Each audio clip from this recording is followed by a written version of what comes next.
justified terror which paralyzes needed efforts to convert retreat into advance. We face our common difficulties. They concern, thank God, only material things. We're there in Lipscomb! What's up, everybody? Thanks for joining us again this week. Got a very special guest with us, a good friend of mine and a fantastic filmmaker and an all-around interesting guy, Mr. Randal Plunkett. Or don't you have an official title? What's your official title? That depends who you ask. I have been known to be called Lord Dunsany, but I've also been known to be called the Dick, so it depends who you ask. The Dick? Dick, it depends. There are certain people of the female gender who might consider me to be... I gotcha. So to give a sort of a briefing, basically I want to have a conversation. I think about interesting people, and I kind of put together a short list of usually so far, this is only the 4th episode of this particular podcast. The other 3 have been very topical. The first one I discussed, as everybody out there knows, sort of myself. I kind of gave my introduction on my life, who I am, and sort of opened up and became transparent about a lot of the issues that have been in my existence. Just sort of putting my money where my mouth is, obviously, because I want everybody else to be open and feel free to, talk and be comfortable. So we talked about Randall. We talked about things like depression, hard times, loss, all that stuff. It all had to do with me. The second episode, we kind of talked about religion. I spoke with a lovely gentleman, a good friend of mine that grew up in the church, and he lost his faith, and that was a very, very deep conversation. And the third one, which we did, was all about like paranormal, and it turned into this big thing where we're talking about ghosts and ghost stories and our theories on that. So I don't know. This one, I just want to talk and pick your brain. I'm not saying there has to be a particular topic, because you're very interesting. So I want you to tell me about yourself. Obviously, where you grew up, what your family's about. You're a filmmaker. What got you into film? I kind of want to start there. I got Zach here as well. So, Zach's always here. You don't need an introduction, but go ahead and start. Tell us who you are. Right. Well, first off, I should tell you that I'm Irish, although you'd never know from my accent. I was born in America, so I guess that makes me Irish American, if you like. I have lived most of my life in Europe. And my mother is Brazilian, funny enough. So I'm as international as you get. I didn't know that, man. For every nation. Yeah, no. So the melodrama is my Brazilian side. My repressed is my Irish side, and my charm comes from my American side. So Interesting. Yeah. So so I come from, my family is probably the oldest Irish family. We've been in Ireland for about almost 1,000 years. We came with the Normans, and we're the oldest Irish family still associated with their home, because I have a family home that's been in my family since we built it in the 11th century. And we were those Normans who came here and raped and pillaged, and then later became part of the furniture. Yeah, that's one way of putting it. Anyway, so. Your family home, the castle. It's a pretty. You can actually see it on Wikipedia, right? I think it's pretty. I saw that. It's pretty neat. It's pretty impressive. Well, it's a pain in the ass to hoover. I can tell you that much. Takes me a week. I bet, man. So, what got you into filmmaking? Because I'll kind of give a history on when I first got introduced to you. This was like 7 or 8. No, maybe not that long ago. I think it was what's it been, like 4 years? I don't know. It's been a while. It's been at least about, let me see, like my film was 2013, so we're getting old. 4 or 5 years anyway. Yeah, so it's been a while. We'll say 4, because I feel kind of old saying 5. So 4, let's call it 4. How I can, the timestamp I put on it is, I remember The Walking Dead was in its 3rd season, and now they're in the 8th season, so. Oh, Jesus. So that's how I can timestamp it. But you had put out an independent film called Out There. It was a short. And I was explaining to Zach before we started recording that when you have like a website of any, or even if it's like a blog page, anything, you'll get a lot of indie filmmakers submitting things for review and things like that. And I remember at the time I was getting like 30 submissions a day. You can't even get through them. Because there's a lot of people that are filmmakers, and most of it, let's be honest, is garbage, right? That's just the way of the world as technology becomes more advanced and more easily accessible. you got more people trying their hand at things, whether it be music, film, etc. So a lot of talented people, and it's a great thing overall. You just got to wade through the clutter. And I don't know what possessed me, but yours came in. I'm like, I don't know. Something's telling me I got to watch this. I watched it. I was super impressed by it. And I was like, I got to talk to this guy. And I reached out to you for an interview initially. So that's our history. And we literally just talked and interviewed. I think you were on with my co-host from this is the BTM podcast for those of you who don't know. And that's where it started. And yeah, have a lot in common. And you just, like I said, you got an interesting story. And I don't recall. I remember that really well, actually, because we obviously, I was trying my best to promote that film. And any of your audience who actually makes films will know that when you have very little money, you really just have to rely on good favor with people. And you gave me not only the time of day to actually write a review, you actually invited me onto your show. And I remember, like, we started talking, and of course we got the business side out. We talked about the movie and all the, the ins and outs of making a film. But I remember after we even switched off the show, we were talking about metal and all that kind of stuff for at least an hour afterwards. In fact, I think the only reason I put down the phone was because my dinner was ready. Okay. And you can't get in the way of an Irishman and his dinner. Mm-hmm. Not even with your charms. So, and I flatter. I don't. You have a better memory than I do, but you do. You're right. That rings true because it turns out we had a lot in common. Not just with the filmscapes, because we were talking about old zombie movies. We were talking about the film stuff, and then the music thing, and it blows you away because I'm somebody that traveled a lot. I traveled for a good 5 years straight, just not even in America, and I realized it's like it really doesn't matter where you're from. I mean, people are all essentially the same, to a degree. Especially nowadays. I mean, everybody's got the same kind of laptop. The phones are the same. I mean, YouTube's more or less the same, unless you live in like North Korea or somewhere. China, exactly. So it's like I can like all these bands that you do. We can be into the same films, and it's pretty interesting. But and I'm sure I asked it years and years ago. I don't remember, but for the sake of this new audience, tell us what made you want to get into filmmaking. What was sort of if it was a particular film, if it was a particular director that kind of bit you? Right. So, I mean, this is kind of a funny one, right? Because I was, like I said, I was born in America, and I grew up in America in the sort of middle of the 80s, and I lived in New York. And I was a young kid, and it was, I lived in an apartment building, and it was kind of dangerous for kids to be on the streets. And it was the time where there was a lot of kidnapping and stuff, and my parents were really paranoid. And, I was a little sort of like white kid with big curly hair. I was perfect for getting kidnapped and ending up on the back of a milk carton. I mean, that was, I had rape written all over me. So my parents didn't let me can I say that sort of stuff nowadays? Or is everybody very proper nowadays? Hey, I'll stop you right there. That's a good point. I'm going to tell you that's one of the main reasons I started this podcast is on, our normal podcast. We got to kind of keep it thematic, talking about films and entertainment.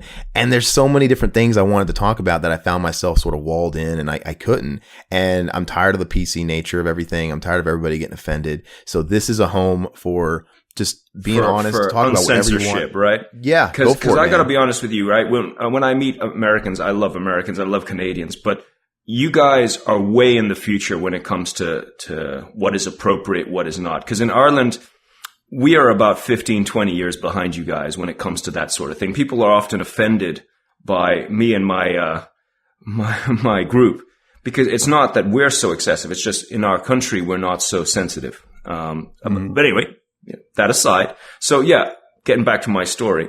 So I had victim written all over me. So my parents kept me under lock and key. I wasn't allowed to leave the building.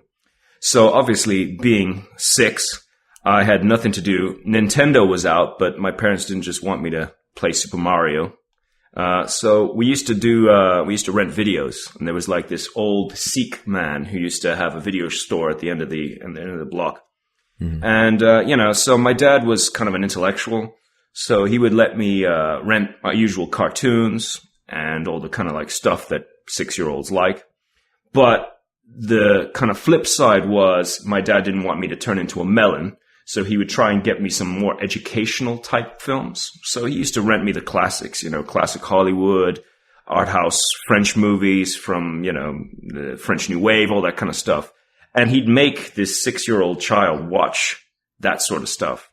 And over time, I got a bit more bored with the cartoons and started getting more into the art house cinema stuff that he was giving me. And after a while, I wasn't even renting the cartoons anymore. And so I started getting into that. And my dad was an artist, so he also, apart from making me watch stuff, he'd make me draw stuff and write stories and short stories and whatever I could do, poems, anything. And he brought a financial incentive to it. He said, well, for every drawing, I'd get, 20 cents or something. So, and it was the time where to buy a hot dog was $1. And hot dogs were my favorite thing. So after school, I'd buy a hot dog with all this money that I made writing short stories and drawing pictures and all that random stuff.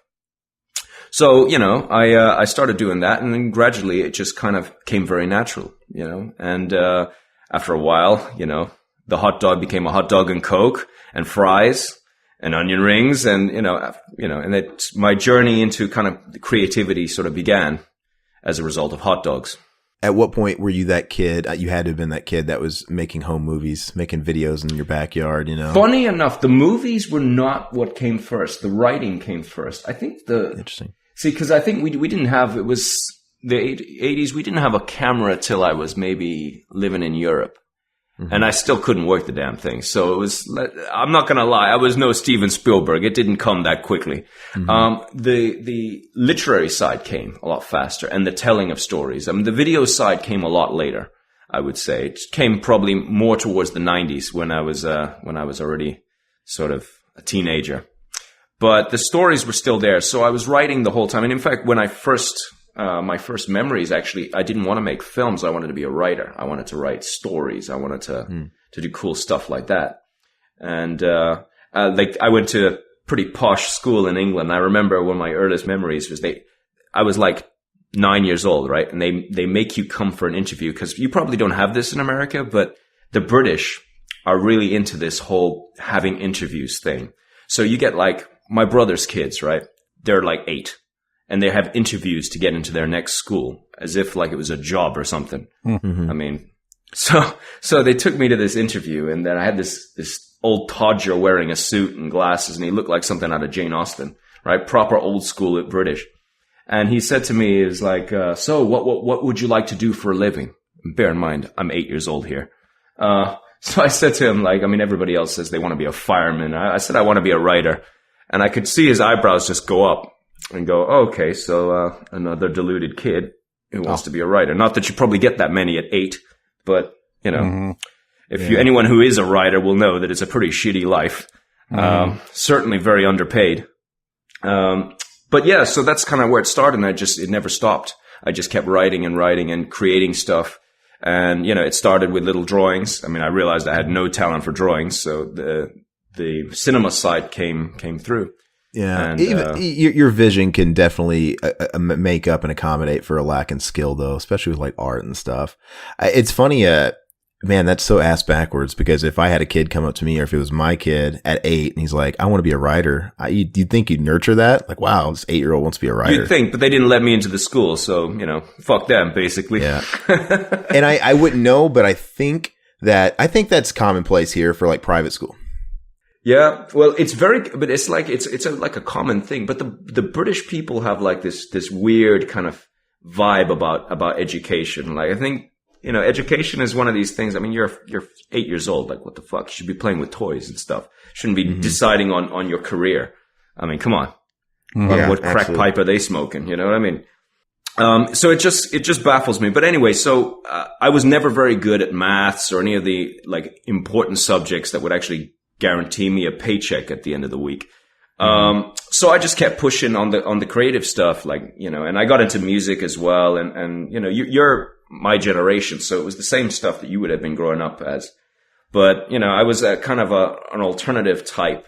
So I had long hair, and I wore a lot of black and had a skateboard, and, was hanging around the back of, the gym a lot of the time, I was one of those kids. Were Jinko jeans big over there?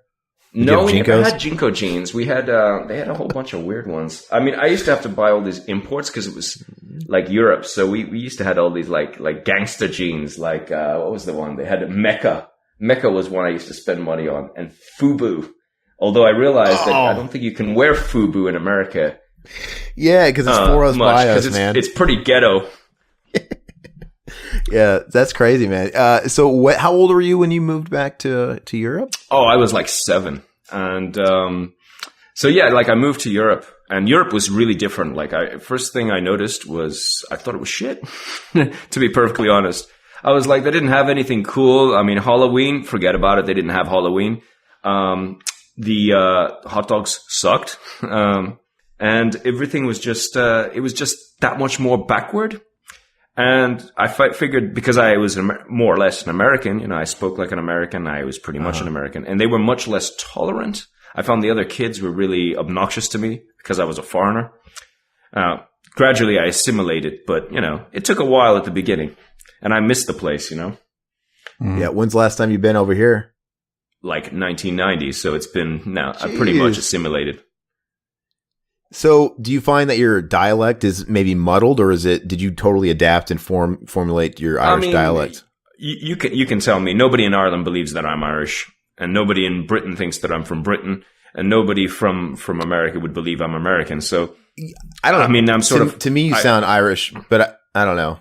Yeah. I mean, you know, I get a lot. I get Canadian a lot, and I've never been to Canada, so that's weird. You know. Yeah, I don't see it myself. But sure, you know, to be honest, in 2017, accents are so beta. I mean, we're all on the YouTube generation. I mean, we all use slang from multiple countries. So it's now, you know, give it another 15 years and there won't even be accents. What were you saying, Zach, about it? The dialect? I was just going to say somewhere in between, yeah. Yeah, I just always wondered because you do have a unique dialect. It sounds Irish, but you also are very unique in that sense. Anyway, one thing I'm fascinated with is the fact that maybe you can give some outsider perspective to, you know, kind of America today. You haven't been here in a while, obviously. You maybe identify as maybe more on the Irish spectrum. I don't know, but 2017. Yeah, I mean, I would consider myself Irish now, to be honest. I mean, I've got all the traits of an Irishman. I don't do sun. I hate my neighbors. You know, everything that's great about being Irish. You sound like me. You know, we got the charm, the Irish charm, and the you know. I think my mom's side of the family's actually from Ireland. Yeah. You see, the funny thing is with Irish people, right? Is that we're really sort of like we're the sort of charmers of Europe. And I'm not saying that in a pretentious way. It's like, but everybody hates the British. Like, if you go around Europe and you're British, people they give you the second degree because they're like, you know, they have bad reputation. The French kind of have this stigma of being stuck up. The Germans have this other stigma of being somewhat like, you know, a little bit loutish. But the Irish are always like, oh yeah, but you're Irish, you're charming, you're the funny guys. So we're always getting that. And I ride that all the way to the bank. Because it's such a good, nobody gives you any jip as an Irishman. You know, they would give you plenty of jip as a British or an American or as a French person, but not as an Irishman. So get away with murder every time. I want to talk about, like I said, as of this recording, it's New Year's Eve. So what better excuse to talk about 2017? I want to hear about your perspective, like maybe of how things are going on with the landscape, even politically in your part of the world. But I want to see what you think of, you know, as an outsider, how things were in America, because 2017 was quite a polarizing year for a lot of people. Before I jump over there, though, I do want to mention before we leave the movie thing. Did you want to talk about? You just you've been filming a particular film called Yeah, The Green Sea. I literally just finished filming about a week ago. I was shooting a movie called The Green Sea. It's got Catherine Isabel, which a lot of you guys might recognize from Ginger Snaps. Yes. Yeah, Ginger Snaps, American Mary. She was on Insomnia with Pacino.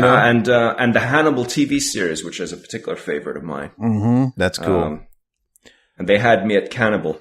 Yeah. And we just made, so basically what the movie is about, she's meant to be an aged heavy metal singer who's basically gotten out of music and has moved years ago to live in like the middle of bumblefuck in Ireland.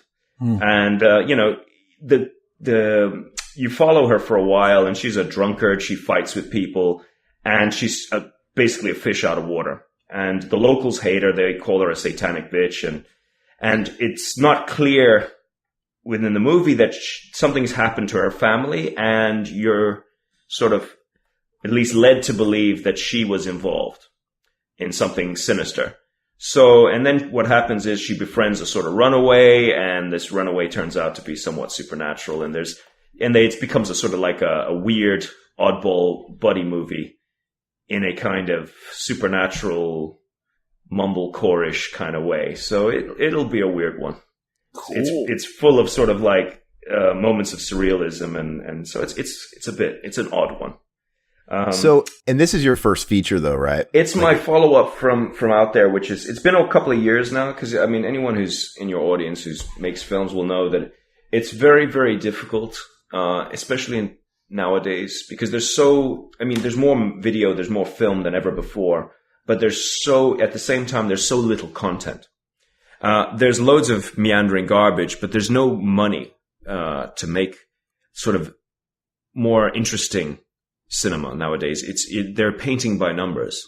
So it's very, very hard to get that first break unless you're either minted or you're well sort of in the film industry.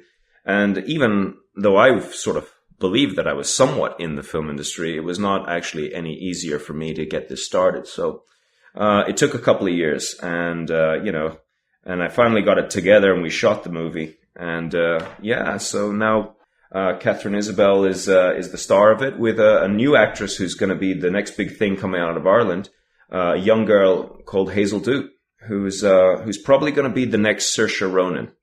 That chick is on fire. She held her own.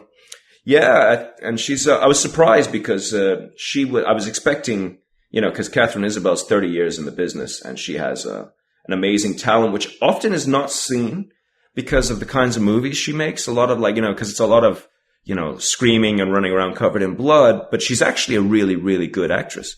Mm-hmm. She's really able to get into a character and really suss them out, and her ability to use the camera and the lighting in her favor, I've never seen it in any other actor. Well, I'll say something. She was, even in a movie like, I'll be honest, American Mary, I didn't like the movie that much, but she made it tolerable. She was the best part about that movie. She proved that she can carry a movie as the sole star. I'm completely in agreement, but I would say even that she has more. She's traveled more in this movie, because this movie is very much on her the whole time, and she has a complete transformation, and her ability to do that was phenomenal, because it was a very hard role, because she plays a complete, I hate to say it, bitch. She's a vile human being, and as the film goes on, she actually turns into this pretty okay person. And I use the word okay, she never turns into this. It doesn't become a Hallmark movie, but her ability to transform herself from being someone who's pretty reasonable to being a complete monster. And she can do it in just a drop of a hat. And she was nailing first takes every time. So I was very impressed with her and her abilities. So hopefully the movie won't suck. And I'm somewhat informed of the story, and I know where you've been along this whole way, but it's more or less like that classic story of the unlikely pairing, right? Oh, very much so, yeah. Yeah, two people that might be polar opposites. There might be some resistance there, but eventually they kind of grow together and probably learn a lot from each other and realize they probably benefit from one another. No, it's cool. It's a winning formula. So we expect it to be coming out hopefully at the end of the year. It's like we're hoping to have it finished for summer, but you know how the buying and selling of movies happens, so we're probably leaning towards the end of next year for people to start getting to see it. So was it coming into a feature like this? Was it? Obviously, over the past few years, you've been trying to chip away at the feature thing, and believe me, just talking to you on the outside, I know the stresses behind it. But now that you're actually deep in it, was it more difficult than you thought it would be, coming from kind of doing your own shorts and things like that and indie stuff, or was it just a greater undertaking than you might have bargained for? Talk about some of the feelings. So you're having just finished it, like at least principal photography. What are your feelings? What were your feelings initially wrapping? You should know, because you know me a long time, that I'm fairly uncensored. It was one of the most traumatic, disturbing experiences of my life. I still have nightmares. No bullshit. It was horrible. And let me explain why. So first off, you make a movie for a few days, a short, no problem. You go through some stress. Maybe you're rushing. Maybe you don't get the footage you want. Yeah, that's part of the business. But this was different because it's my first experience working with unions. And what you should know is that unions in Ireland are serious. They are rough. And although they were pretty reasonable, it was tough to work under union rules. And they were very stringent in Ireland, particularly in Ireland, because we're a union kind of country. So that was very difficult to have to really sort of tippy-toe around all the rules and regulations. I hadn't really done because I was a guy who just grab a camera and say, well, we got to shoot till they're finished. This time, no, we have to, I have to break for lunch. I have to break for coffee. I'd set up a shot. Oh, no, got to break for lunch. And if I was going 15 minutes over, people would put tools down. Mm-hmm. You know what I mean? It was tough. And the problem was it was a lot more money than I've used to working with. So there was a lot of people. I'm used to working on smaller. I mean, I've had some biggish crews because I also worked in other films as camera, as editing, as everything. So I've done it, but I've never worked with such a big crew. And we had like sort of 40 people, 40, 50 people, which is not that big, but it's big for me. Mm-hmm. And that was tough, as well. And the thing is, it was chaotic because we were supposed to have a 30-day shoot. We ended up with 21 days. So that was, I can tell you, was a big, massive rush. And there was one day, our last day, we had to shoot 20 scenes. I mean, it was a nightmare. Mm-hmm. But we got it done. And the thing is, we got good stuff. And the cinematography is pretty epic. I mean, we shot with very expensive cameras, very expensive lenses. And I had a Russian cinematographer. So it's got that Soviet feel, which is very different for Irish films, particularly because Irish films tend to look very, should we say, everyday. They tend to shoot very much like television for the most part. Mm-hmm. And we were going crazy. I mean, we had some insane angles. We were doing, everything was on like, easy rigs and movies, which are all these stabilizers, and we were twisting the camera all over the place. It was really quite transgressive. And especially because the themes of the movie were so, drunken and aggressive. It really worked with the camera work. So no, it was very, very tough. And, the problem is the pressure. I mean, I was working 7 days a week, no problem there, but, I was sleeping maybe about 3 hours a night. And like, we were just, it was long driving because I was driving across the country to get to the locations. And like I said, the problem is that if you drive in this country more than an hour in any direction, past HQ or the main location, you have to give an hour, driving back for the crew and an hour driving there. So basically my 12-hour day would suddenly turn into 9 hours. And then I'd have to so it was trying to do a lot with very little and being very stuck on the rules, which I'm not used to. Cause for me, you pay me, I'll work any day. I don't care. Christmas, Valentine's Day, don't give a shit. It kind of sounds like the equivalent of when there's a band and they're on an indie label that kind of lets them fly their flag the way they want to. And then they sign to a major label, and then they have all these stipulations. They have all this structure behind them now, right? And this pressure. But that's what it sounds like to me. But continue. Yeah. So basically, it was very difficult, and the fact that it was a very emotional film for me because I mean, obviously, I write from the heart. It was sort of semi-autobiographical to a point. So it was very difficult subject matter. And, with the pressures of trying to get it done, the pressures of trying to keep it to budget and get it, and we had every kind of problem you could have. I mean, that we had turned up to one location and there had been a blizzard the night before. So I arrived there and I couldn't shoot any of my scenes because, the day before it was all dry. The next day I'm in 4 inches of snow. So I had to lose the day. And, I had to drive everybody back. And we managed to get 4 scenes at another location that didn't have any snow. And it was those kind of problems that we had. And then locations would fall, and then we lost some crew. And then I had some internal problems as well. I had to fire a few people over some creative differences. And that also led to a lot more problems on the production. But I mean, the flip side to it, it's anyone who's really passionate about things like film will understand that as difficult as it gets, as hard as it gets. And there were times throughout this film, I was thinking to myself, I'm going to quit. This is not for me. I'm not going to do it. Why the hell am I even here? And then by the end of the shoot, I was like, you know what? I can't wait to make another one. Yeah. And so it's a kind of like, it's a sort of insanity to do it because it is traumatic. You do not sleep enough. You are not paid anywhere near enough money. And, you know, you're playing with personalities and with other problems that you wouldn't get in another workplace, you know, because I mean, in any other business, you do not give people driving time because they have to travel. I mean, it doesn't happen, but in film industry, it's different. And it was rough. But if you keep pushing towards it though, maybe your end goal is if you get successful enough that it can be more on your terms, you know, once you kind of get down the line a little bit. But this was the big thing for me because I mean, jumping from, you know, you have sort of really independent and then you have the union thing. And I got into the union thing and that was very difficult because like I said, it's a different way of working. It's far more regulated. It's more like television. And television is very regulated. It's Monday to Friday, you know? Yeah.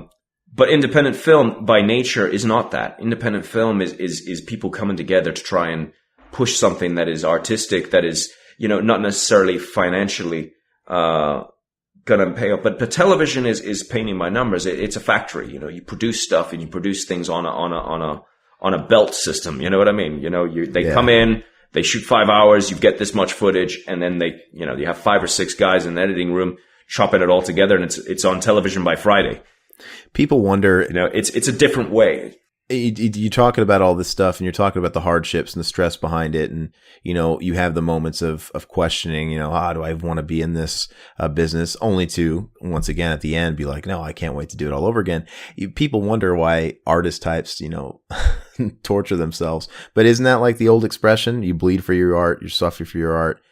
It's a weird relationship we have with it. But I don't know. It's interesting. And I'm glad you didn't let it get to you, man. Because like I said, I was kind of listening to you along the way and stuff like that. I kind of secondhand felt some of your stress and whatever. And I knew you'd come around. I knew you'd be there at the end being like, oh, you know, it's all good.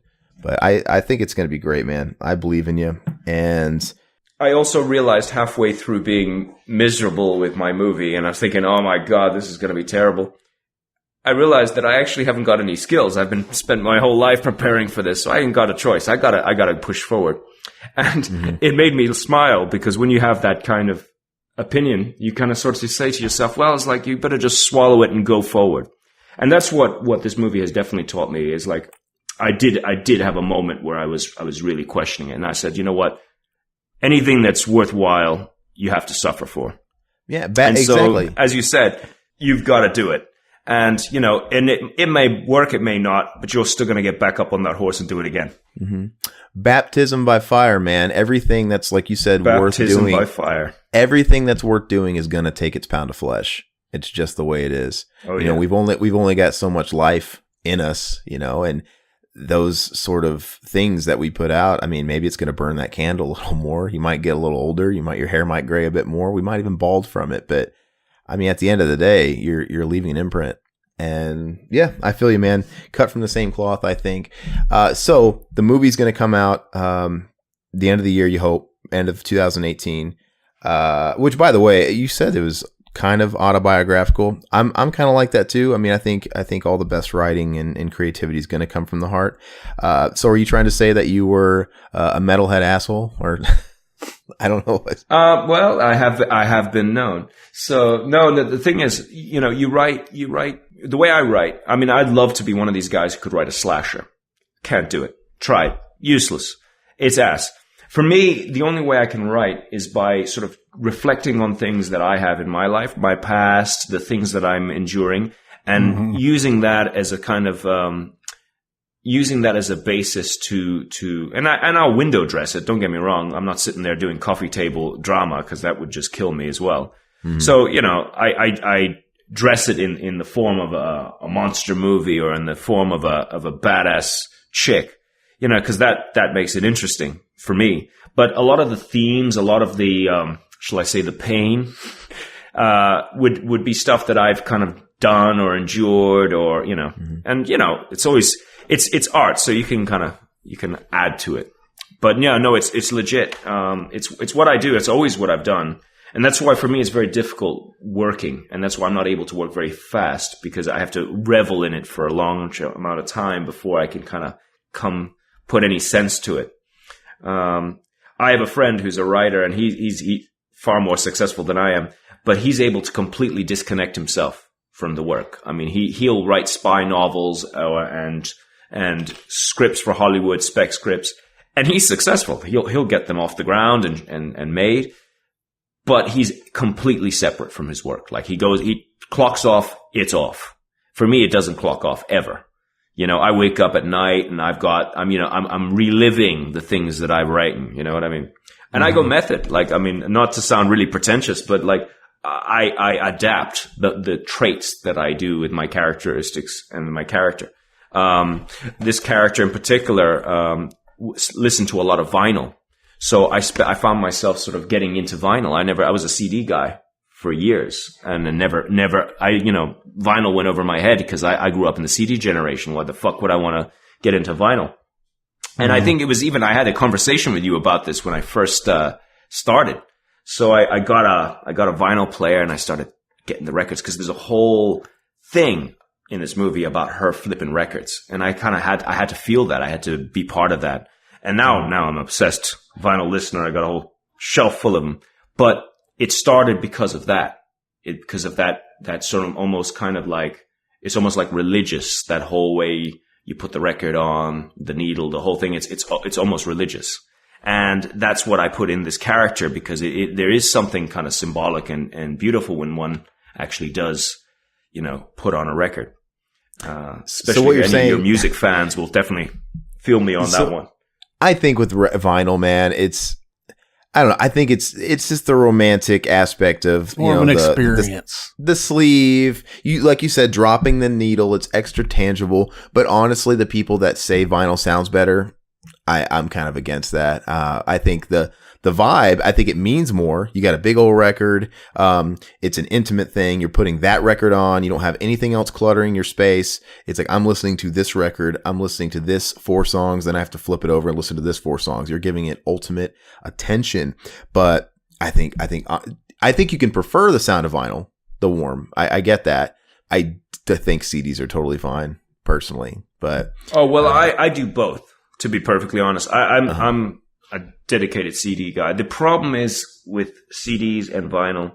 Obviously, vinyl is more expensive. So a lot of the time, the companies that produce the vinyl will often, the way they compress the music is better for sound clarity and thickness.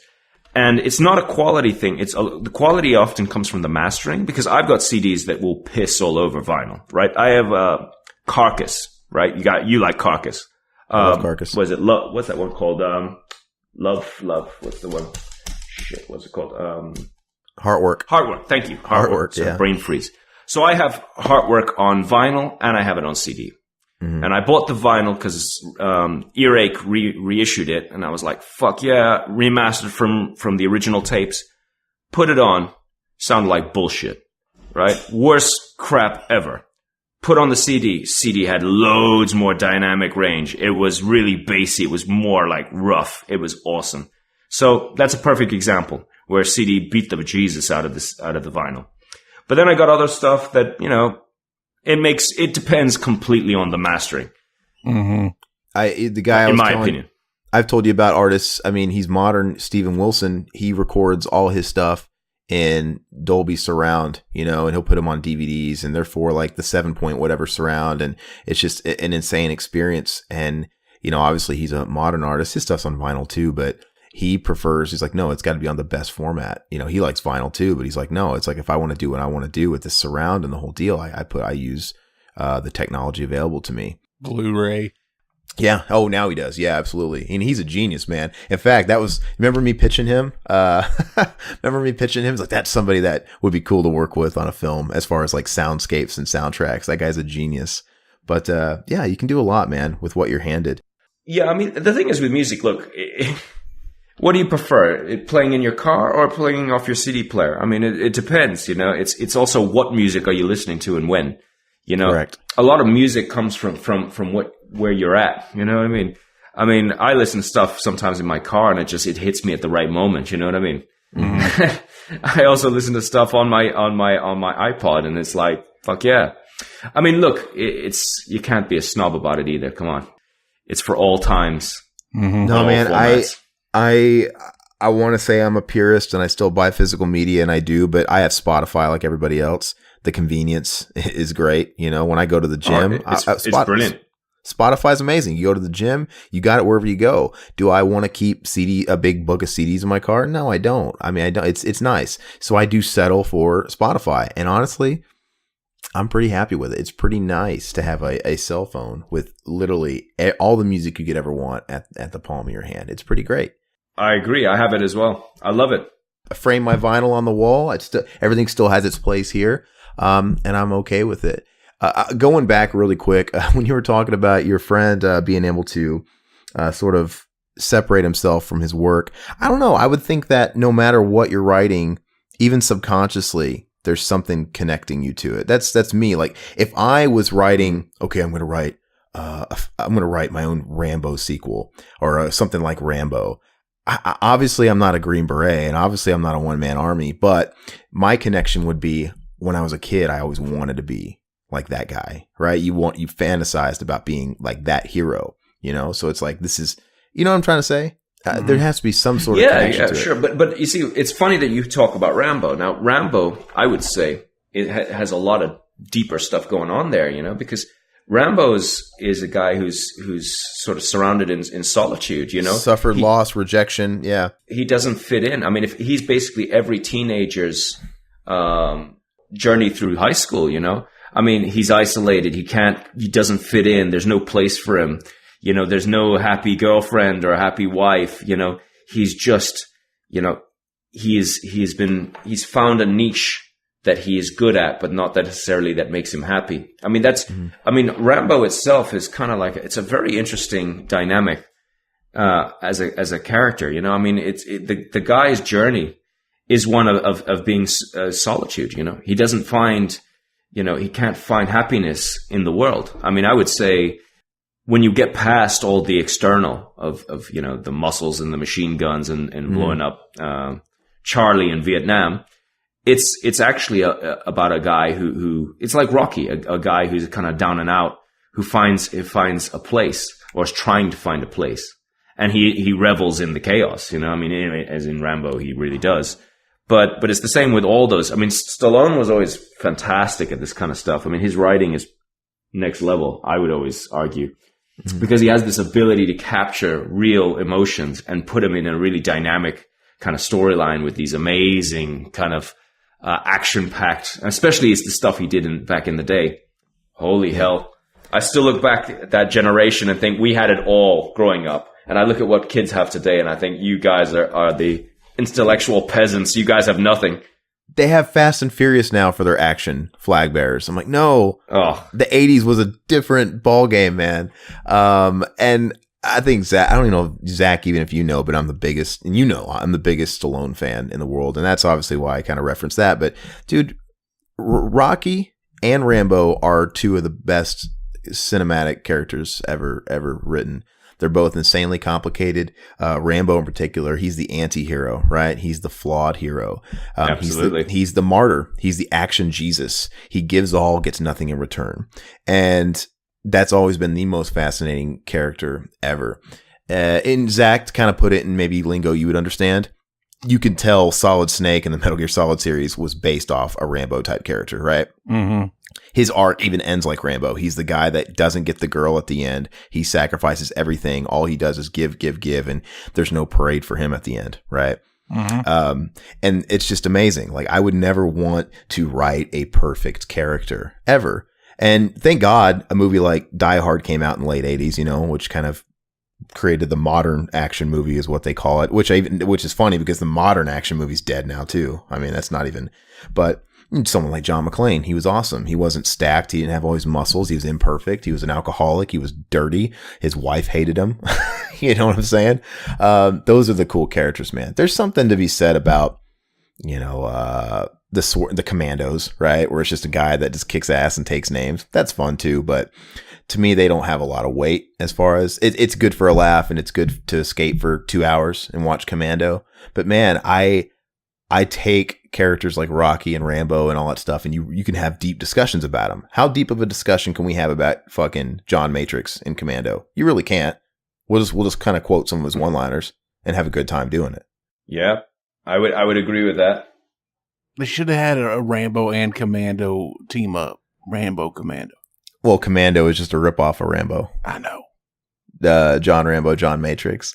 But yeah, I love that stuff, man. Can't wait for Creed 2, by the way. I loved Creed. Did you watch Creed, Randall? I have not watched Creed yet.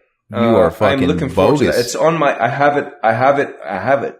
It's one of those things that I'm going to treat myself, right? I've got it on Blue. But the thing is, right, nowadays, when I look at films, I mean, there's so few good films, right, that come out. Yeah. I mean, there's a real drought. I mean, Disney's Star Wars, seriously, just fuck off. The worst. And you've got all this stuff. I go to the cinema constantly wanting to go and see something, and I always turn around and will walk out the place because there's nothing. There's a drought. So when I do, I have this like little shelf of all the cool stuff that I know is gonna be awesome. But these days, I have to give it, because there's so little of it, I give it my proper attention. I need to, everything needs to be perfect. I need to order a pizza. It needs to be perfectly housed in a perfect evening. So like, I don't casually watch stuff like I used to anymore because there's so little good stuff around. I'll tell you 2 things. The first thing is, please watch Creed. It's fucking amazing. It's very, very good. It's classic Rocky storytelling through sort of a modern filter from an urban director. And Stallone will pull at your heartstrings. The Kid will pull at your heart. It's fucking amazing. He deserved to win the Oscar. Did Stallone not direct it? He didn't. He didn't. This is the only one where he just kind of acted in it, and he provided support, like conditioning the story and stuff. But the young newcomer, Ryan Coogler, he wrote it and directed it and everything else. And he actually pitched it to Stallone and got him to come out and do it. And it's fucking amazing. But Stallone wrote Creed 2, and he was actually going to direct Creed 2 until he actually just dropped out last week. I don't know what that's for, but he's not, which isn't a bad thing because Stallone does really well when he's not directing the movie. I've noticed that has nothing to do with it. And God knows, if Stallone's not officially the director, he's directing, right? He's there kind of helping. He's assistant directing, if you know what I mean. Yeah. And that's what he kind of did with Creed. But definitely watch it. It's amazing, and I want to know your opinions on it, but I still love it. The second thing I want to say is get ready for more of that saturation because obviously Disney acquired Fox, and we've got a near monopoly on our hands, right? Which is really scary. So somebody in the film industry like yourself or that likes films, what's your opinion on that? To me, that's scary, man. I don't think I like it. Disney, because think about it, Disney now owns pretty much every top 10 highest grossing box office franchise except for Harry Potter. Give it time. Maybe they'll score Harry Potter, but they own Star Wars. They own all the Marvel shit. They obviously have their in-house products. Now they own Fox, man. They own the Aliens. They own the Die Hards. They own X-Men now. They got all that. And which for a fan's perspective, that's what they're kind of selling it on. Oh, Marvel Studios is going to get all the Fox characters back. That's great and all, but I don't know, man. I don't know if I want to live in a world where Disney owns everything. I mean, are they going to neuter everything? Is it going to be like I said, Star Wars? Look what they've done to Star Wars. I mean, I gave Star Wars a proper chance, right? Because I'm a big Star Wars fan. I love all that shit. I grew up with that. And, the episode 1, 2, and 3, when the people came out, they hated on it. And I thought, well, George Lucas has something. He's able to tell, he's not always the best writer. His dialogues aren't always the best, but what he is able to do is he's able to capture very, very heavy Shakespearean style storytelling with all these massive, crazy explosions and this, crazy thing that's going on in Star Wars. And I watched episode, 7 with that chick. It was awful. It was like being tortured. And I said to myself, I'm like, I don't want these people to have my money. They can piss off. They obviously took no, I know George Lucas left them a whole like Bible full of stuff that they could have used to do like another 10 movies, which would have been fine. It would have had some of the bare bones. They could have got a whole bunch of writers to rewrite that stuff, and it still would have had something. But that last one was so bad. I mean, I couldn't take it. I left the place angry. And I said, no, I'm not going to pay any money for episode 8. And I missed Rogue, whatever it was, 3.5. I heard that was horrible. I heard Rogue One was horrible, man. I heard it was bad, minus the last scene where Vader shows up. I heard it was just a trotting fucking. That's what I thought. I mean, look, it's Disney. It's a new world, right? I'm old. I'm a dinosaur.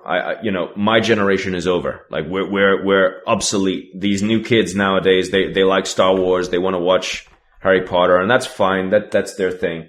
I grew up in the 90s. So, Snake Plissken was my guy. And, guys like too. that. And, they don't have that shit now. And even they start doing these reboots, and excuse me, they can fuck off with Snake Plissken. They're going to ruin that too. And it's going to be shit. And that Thor guy can piss off. He's crap. Chris Hemsworth, he's going to play him, supposedly. Oh, come on, man. He is not Kurt Russell. Dude, not in a million years. That is the Kurt equivalent. Russell. That is the equivalent, which, by the way, yeah, if Vin Diesel walked past me, I wouldn't give a shit. I see these people sometimes. I'm like, I don't give a shit. Kurt Russell? All right. I might, fanboy a little bit. Kurt Russell's the man. But yeah, you're right, man. Recasting someone like Snake Plissken, it's like recasting Rambo. It's just synonymous with that actor. You can't do it. I mean, you can, but no one's going to take you seriously. And he's so beige, man. I mean, that's the problem. It's so beige. Like, it's not, the cool thing about Kurt Russell is, like, he's not this perfect Adonis of a man. He was a bit rough around the edges. Anyone who's ever seen Big Trouble in Little China, I mean, come on, dude. The guy looks legit. He's he's like Bruce Willis. He wasn't the perfect model type guy. I look at Chris Hemsworth, and I thought they got him out of a giant factory where they pumped all this, like, testosterone and everything that a woman would like. They basically, they had a bunch of women sit down in a boardroom and take notes on how to design the perfect kind of male, and they chugged it into a factory, and out he came. And now he's Thor, now he's Snake Plissken, and he could fuck off. No way. Not gonna watch it. Are you going to ask me to retract this interview if you get Chris Hemsworth on a future movie? Of course, absolutely. Chris, I love you, man. Awesome. Because he'll bring in some money. Love the hair. Exactly. Did you see the amazing looking new remake of Overboard? There's an Overboard remake? Yeah. Oh, no Jesus. fucking way. It's got Anna Faris in it. What? Oh, I kind of like her, though. This is ridiculous. And the thing is Hollywood's not going to stop churning out these remakes and sequels and reboots. Well, I thought that until they canceled Ridley Scott, which was a good thing. Bloody hell. What'd they cancel? Thank fuck they pulled the plug on that. On what? The new Aliens. Alien, they announced it 2 days ago or whatever. Oh. Because, I mean, I went to see Alien Covenant, and that was another one. That was like being tortured. Fucking hell, man. A lot of problems. A lot of problems, man. Oh, God. Well, it didn't make any sense. I was sitting there scratching my head thinking that I must have missed, there must have been a second one that I missed. And I was sort of wondering, like, how they managed to convince James Franco to just be on YouTube. Because that was all he was in that movie. Yeah. Holy hell. He shows up in everything now. Yeah, I mean, oh God, I watched a terrible movie with him in it the other night called The Vault. And bear in mind, right, the little blurb was pretty awesome, right? It was like basically a haunted bank vault during a robbery. And I thought, awesome. How can you fuck that up? But they did. Bloody hell. Shit. Basically, I don't know what Netflix does. Yeah. But they managed to find the scourge of all bad cinema and plunk it all on one channel. Fuck. Dude, I heard Netflix was in serious debt. Like, they're constantly in just massive debt. And then when Disney comes out with their streaming service in 2019, now that they've got all these properties and they're going to strip Netflix of all those properties, they might get crushed. I mean, obviously, a business like Netflix, they've been planning for this. They're not dummies, right? That's why they've been pushing their original content and growing that into a robust catalog over the past few years, because they know rights are going to lapse, and they aim to lose some of that stuff in the future. So better hope their original content's strong enough, because dude, Disney's going to come out swinging, because they're going to have The Simpsons, they're going to have fucking Star Wars, they're going to have all their fucking Disney movies, they're going to have Marvel, and they're just going to have so much shit to just wallop people with, which is kind of scary. And Disney bought, like I said, Fox and their TV too, so they get Simpsons, and Fox had the principal share in Hulu, so now they're going to have the controlling share of Hulu too. So who knows what they could do there? Like literally, they're going to have a stronghold on it, it's scary, man. People are not going to. It's not going to stop with the reboots and the all that. Even though the Ridley Scott thing you said happened, that's fine and all. I didn't hear about that, by the way. But yeah, I couldn't believe that, because a few days prior, last week, he was talking about how they're still going forward with a third one. But yeah, they just keep losing money. Why would you? And honestly, this will kind of like go back, but that's proof to me. Ridley Scott, I'm not necessarily a fan of directors. I never have been. Because you could ask me my favorite movies. I've always said my favorite movie, if gun to the head question, is the original Alien. And it's not because of Ridley Scott. It's because everything is a perfect storm. Ridley Scott was the right guy at the right time. The script by Dan O'Bannon was fantastic, simply fantastic. And the cinematography was gorgeous. Even the tagline, the marketing, in space, no one can hear you scream. Everything about that movie was perfect. Absolutely perfect. So it was a perfect storm. Ridley Scott's made shit movies. He's made other good movies. He's made bad movies. Obviously, he can go back and attach himself to the franchise, that same franchise, and still make not a good movie, right? Because you've changed the formula, right? So I don't know, but people aren't going to stop. They're going to keep putting out these reboots, these remakes, because people still go see them. The kids are younger. That's kind of what they're catered to. They're used to getting 4 Marvel movies and 4 Star Wars movies a year that kind of have the same formula, which, can be entertaining, but it doesn't challenge Hollywood to come up with new ideas. That's for sure. And no, but there is that problem now, because that's fine. They're going to keep knocking them off, and fair play. They're people making keep money. seeing them. But this is what I'm saying. People need to stop going to see them. You know what I mean? If they want them to change, they won't vote with their wallets, man. Yeah, that's how you hit them. Now, I think it's kind of interesting what you said about Netflix, because Netflix is trying their own stuff, right? Now, personally, I don't think they do good content. I've watched a couple of their series, not impressed. I tried to watch Ozark, couldn't give a fuck. I heard that's amazing. I haven't watched it yet. You didn't like it? Didn't like it. I've heard nothing but great things about Ozark. So anyway, continue. The thing is, right? Don't get me wrong. It has potential. I watched an episode or two. Didn't wow me. I kind of thought, yeah, I know where it's kind of going. No problem. I tried, what was the other one? The Mist. Oh, fuck me solid. That got canceled after one season. Don't bother. I fucking love the Frank. Oh, it got canceled? It got, yeah. So don't even invest any time in it. I don't think Netflix did. Well, that I one. did. I watched because I like that shit, man. I'm not gonna lie. I actually sat through the whole season, and I was like, it is absolute tripe. The Frank Darabont movie's amazing too. I'd rather just stick with the movie. I love the Thomas Jane, Frank Darabont Mist movie. It's one of my favorites. Oh yeah, it's one of the best. It's one of the best horror movies in the last decade or whatever. 20 years for sure. It's one of the rare modern masterpieces. Yeah, I agree completely. But so I said, I'll give it the time, because I like the concept. They're stuck in a shop. They're stuck in a shopping center. Mist everywhere. Monsters come out. What more do you need? But they fucking made a mess of it. But I'm not impressed. Their stuff just tends to be very, very easy going. It's vanilla. You know what I mean? It's not. That's the problem. Though, nobody's taking any chances. You just said, okay, it had a good theme going. I like the concept, kind of barricaded in a store, Mist monsters. Okay, but once again, we got that with a movie.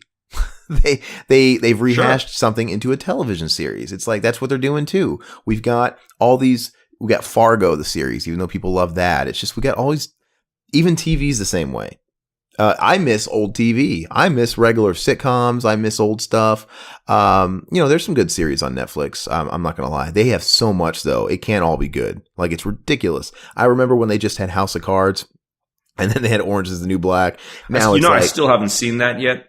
Never seen it myself. They canceled that now, right? Because your man is he's a touchy-feely guy, right? It's not my fucking man, but but no, they're not going to quite cancel it. They're going to finish it off with one more season without him. And I think it's going to be a shortened season. This is my thing. This is my problem that I have with all this, right? Don't get me wrong. The guy's probably guilty. Again, I couldn't give a shit what happens to him. But what I think is really wrong with culture nowadays is how we quickly will accept accusation as fact. Right? Even this thing with Harvey Weinstein. I mean, everybody knows the guy is a pig. I mean, we dealt with him for some rights over something. And he was a pig, no doubt. But back in the old days, being a pig wasn't enough to get you fired or to be ostracized from your community. You actually had to go to court. You had to actually be convicted. And then you were a pig. And then you'd get, thrown out of your community. But nowadays, someone just merely points their finger and screams, "Oh my God, he did this," or "I did that," or whatever, is enough to suddenly make you little Hitler. We live in a dogpile generation, and it seems so trivial. And at the time when stuff like social media came out, MySpace, Facebook came out, it was just something cool to share cat videos and baby pictures. Dude, Facebook and Twitter has changed the world. Look at the president, look at how people use it. And that's where it all comes from. If social media did not exist, this whole judge, jury, executioner via Facebook wouldn't be here either. Because that's what it is. Everybody lives connected and everybody dogpiles and it becomes trending. It becomes hashtag and people can voice their opinions. That's how people it's meant to what I see today, because people are like, it's the same as back in the day when you would accuse someone of being a witch and then everybody burns them at the stake.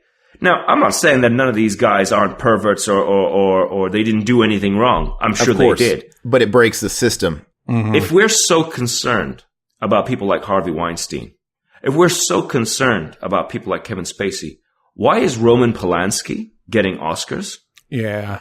Because that's not an accusation. That guy actually did it. Mm-hmm. And, he fled justice. What Kevin Spacey may or may have not done is still, to be decided. It still has to go through if there has been any kind of real complaint, it'll go through the authorities.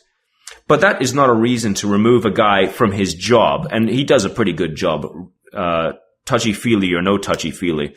I mean, I buy him as an actor. And that's what I'm paying. It's the same as I pay money to my electrician to fix my lights, right?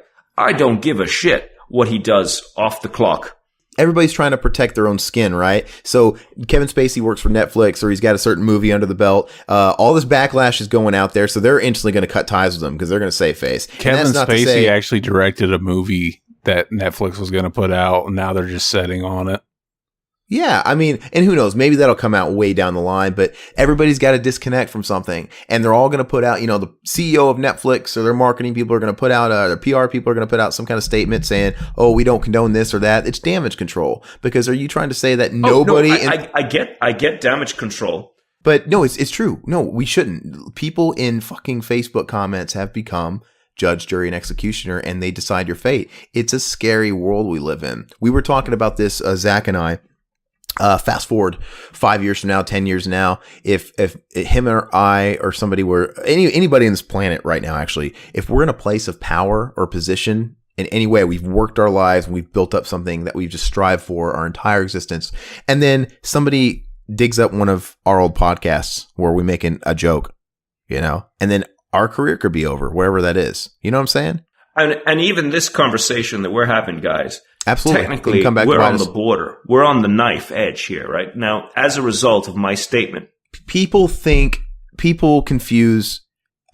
We're not defending anything bad. Just because we're vocalizing our opinions on the way things being ran right now, it's not. I'm not saying, yay for women getting abused, yay for people abusing their power. That's horrible. But we do have a system, and believe me, you can't take away all order or it's going to crumble. Because I'm not going to say that I'm not going to say that 99, sure, we can even say, let's say 99% of people that come out with accusations is true. You know, I'm sure the vast majority of them are true, but you're a fool if you're going to try and tell me that there's not at least 1% that are making it up and they don't have some sort of ulterior motive. But also, you just said it.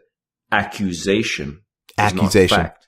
An accusation has, if there is a complaint, it's made, and then if it's pursued, that becomes fact, because once, you know, it goes to a court or whatever, and, you know, there's time for people to present evidence, because I could accuse Kevin Spacey of something.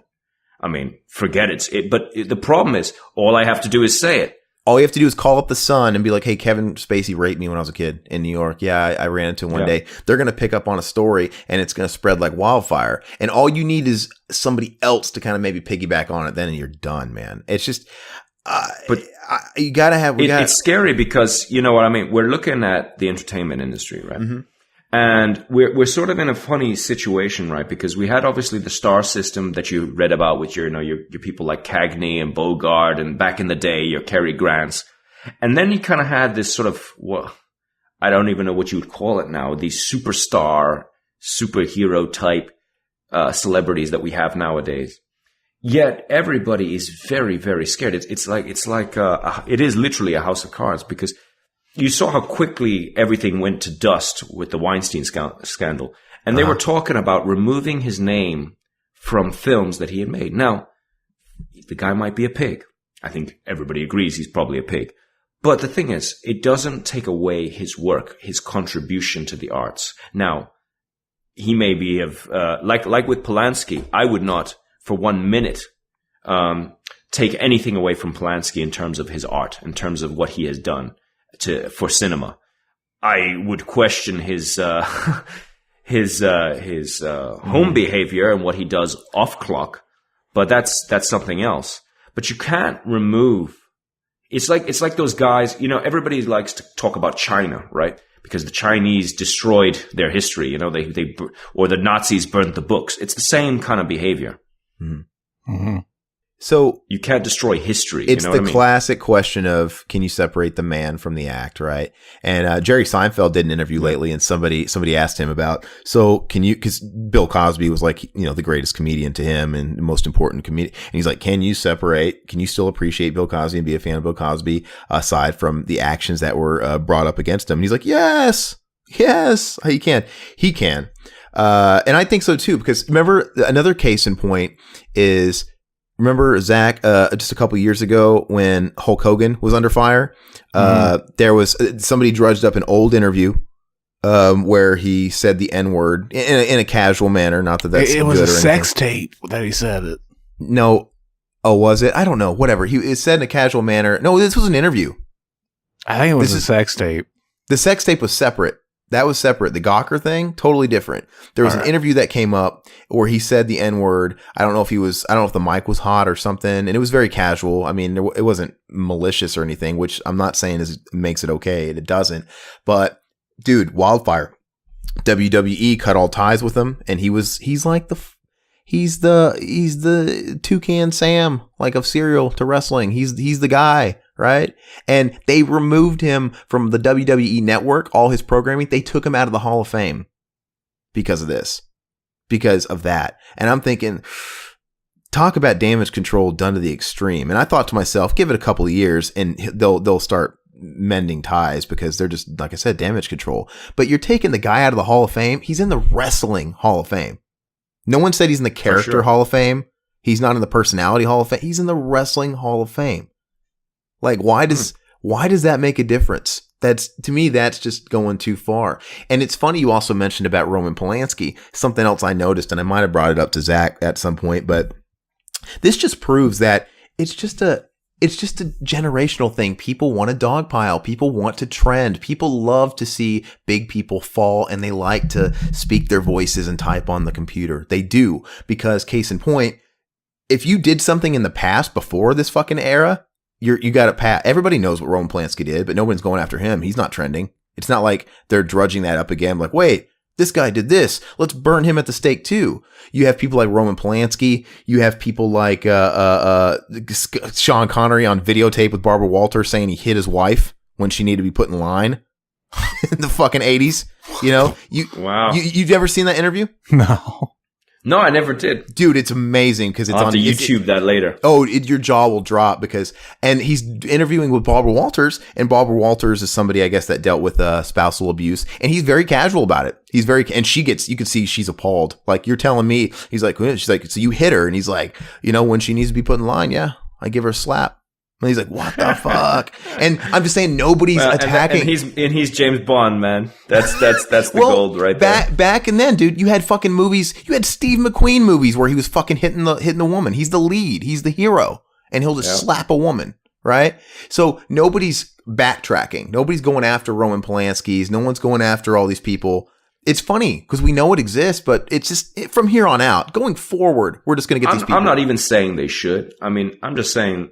And the entertainment industry is one industry. I mean, have you looked at politics? I mean, do we even need to drum up the Clintons? Okay, so exactly. In terms of sexual harassment and all that stuff, I mean, bloody hell. Exactly. If you're going to give people in the past, in old cinema, from a different era, more or less a pass, and let's not go after them because maybe they came from a different time, then you can only attack someone like Donald Trump so much, who's just as fucking old, that says something. Just because he said it today doesn't mean he's not from that same time. You know what I'm saying? Maybe I'm going to get attacked for that, but I'm just trying to paint some kind of picture. Nobody's perfect. Well, you're giving it a perspective, which for me, I mean, look, whether you like people like him or you like people like Harvey Weinstein or you don't, it's irrelevant. The point is that these people do exist. They are represented. So whether you agree with them, whether you think they're pigs or not, that's your right. And you might like the president, you might not. I think we've discussed in the past the pros and cons of all the parties, without going into detail. But the point is with people like Trump, I mean, he is what he is. I mean, I don't think anyone was expecting Gandhi. You know what I mean? I mean, you had to be high.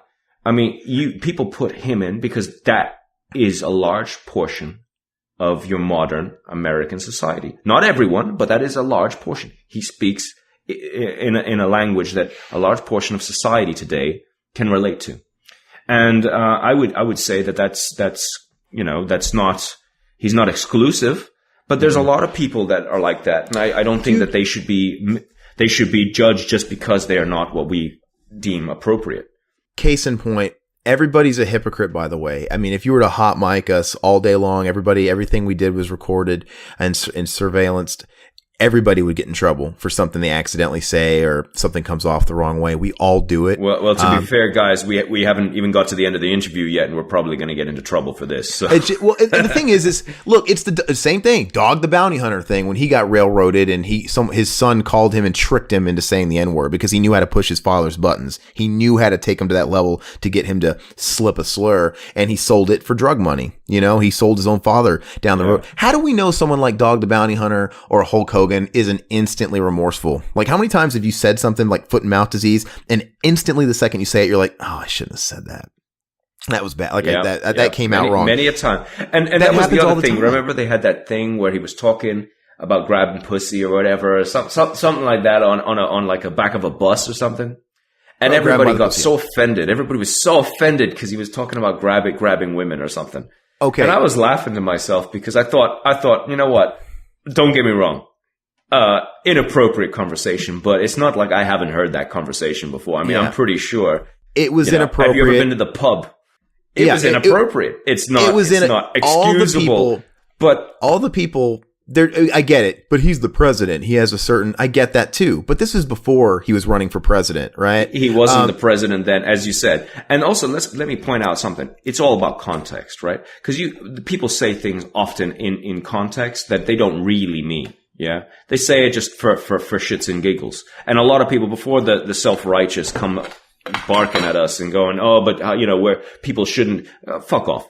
Excuse me. People do speak like that. Even the most vanilla, type people who are gonna, get offended at everything and keep all their pronouns in order. Not everybody, does at some point or another, talk shite. And he was what we were calling talking shite. Was it appropriate? Not really. No, of course not. Is it real? Yes. If you've ever been to a male's locker room, you hear shit like that every single day. I played sports. I heard that conversation word for word many a time. And you know what? I mean, don't get so triggered. Come on. Guess what, we're though? adults, and it's 2017. And I'm not going to be so bold as to say the numbers are equal, but women talk like that too. Women say things too. They do. Yeah, they do. Dude, you should hear the conversations I hear on this side of the pond. Dude, women are colorful. When they want to talk dirt, they're colorful. I mean, we men can be a bit primitive, but women can get colorful. Yeah. Holy What's shit. so funny to me is this whole sexual harassment movement where it's getting like multiplied by the umpteenth power. So for now, you wouldn't feel safe approaching a young lady at a bar if you liked her and just wanted to get her number. It would be harassment. And you know what? What's the difference between that? Well, I got to be honest with you guys, right? It's maybe different where you guys come from. Like, it's still pretty okay here in Ireland, right? But again, like I said, we're about 15, 20 years behind in terms of our correctness. Mm-hmm. You know, we're still very old school in my country anyway. It's still that way too in certain situations here. And this is where I'm getting at. How do you determine if it's harassment or not these days in that type of situation? If the girl thinks you're hot. I think so. So if the guy comes up to her and he's flirting. I had the same argument with somebody the other day. I was like, well, you don't know what's out of bounds until you set the line. Exactly. So if some person comes up to me and is inappropriate with me, it is my job they're not going to read my mind, especially if they've been drinking. It's my job as an adult, not as a man or a woman, because that's bullshit. People are equal. As an adult, to say, I'm not comfortable with this, get the fuck off me. Or don't touch me, or stand over there. As an adult, I can say, now, they might not listen, in which case they're crossing the line. And then it is a crime. But it is important for any adult, male, woman, or anything extra, to draw that line. And this is my limit. You do not cross this boundary. And in 2017, we are not in some prehistoric world where, men can just grab women like that. It doesn't happen the way it used to. And we're not in some Muslim country where that kind of behavior is sort of acceptable. It's not. It's not in my country. It's not acceptable in your country. And even though it may happen, it doesn't mean that if you shout, a whole bunch of the people at that bar will probably remove the man, including the bouncer. So, that's not really, it's false. But it's very important. It's not you or me who go and talk to the girl at the bar for us to know. It's up to her to say, no, I'm not comfortable with you being in my space. And then we know. But we're not mind readers here. So, and also people misinterpret things all the time. Sure. But it's very important that you state what you want or what you don't want and be very clear about that. The guy comes up and he's like a nerd or not attractive to that person, it's harassment. If he's some like Chris Hemsworth stud, it's flattering and it's assertive and that's hot, right? He's taking action. Yeah. Sorry, there's an imbalance there. And like I said, dogpile generation, everybody's jumping on this bandwagon. Same thing with the Me Too movement. And I'm not knocking it because I think at the heart of what the Me Too movement is supposed to be, it's a good thing. I think people like that should be exposed. I think people should make everybody that, because I'm not going to pretend like I know what it's like to be molested or harassed. But I can understand how that would be hard to come forward about. Here's my view on that. I mean, as someone who has endured, I have myself been a victim of that kind of thing, right? But I did not hashtag Me Too anywhere. Okay, Me Too. Fuck off.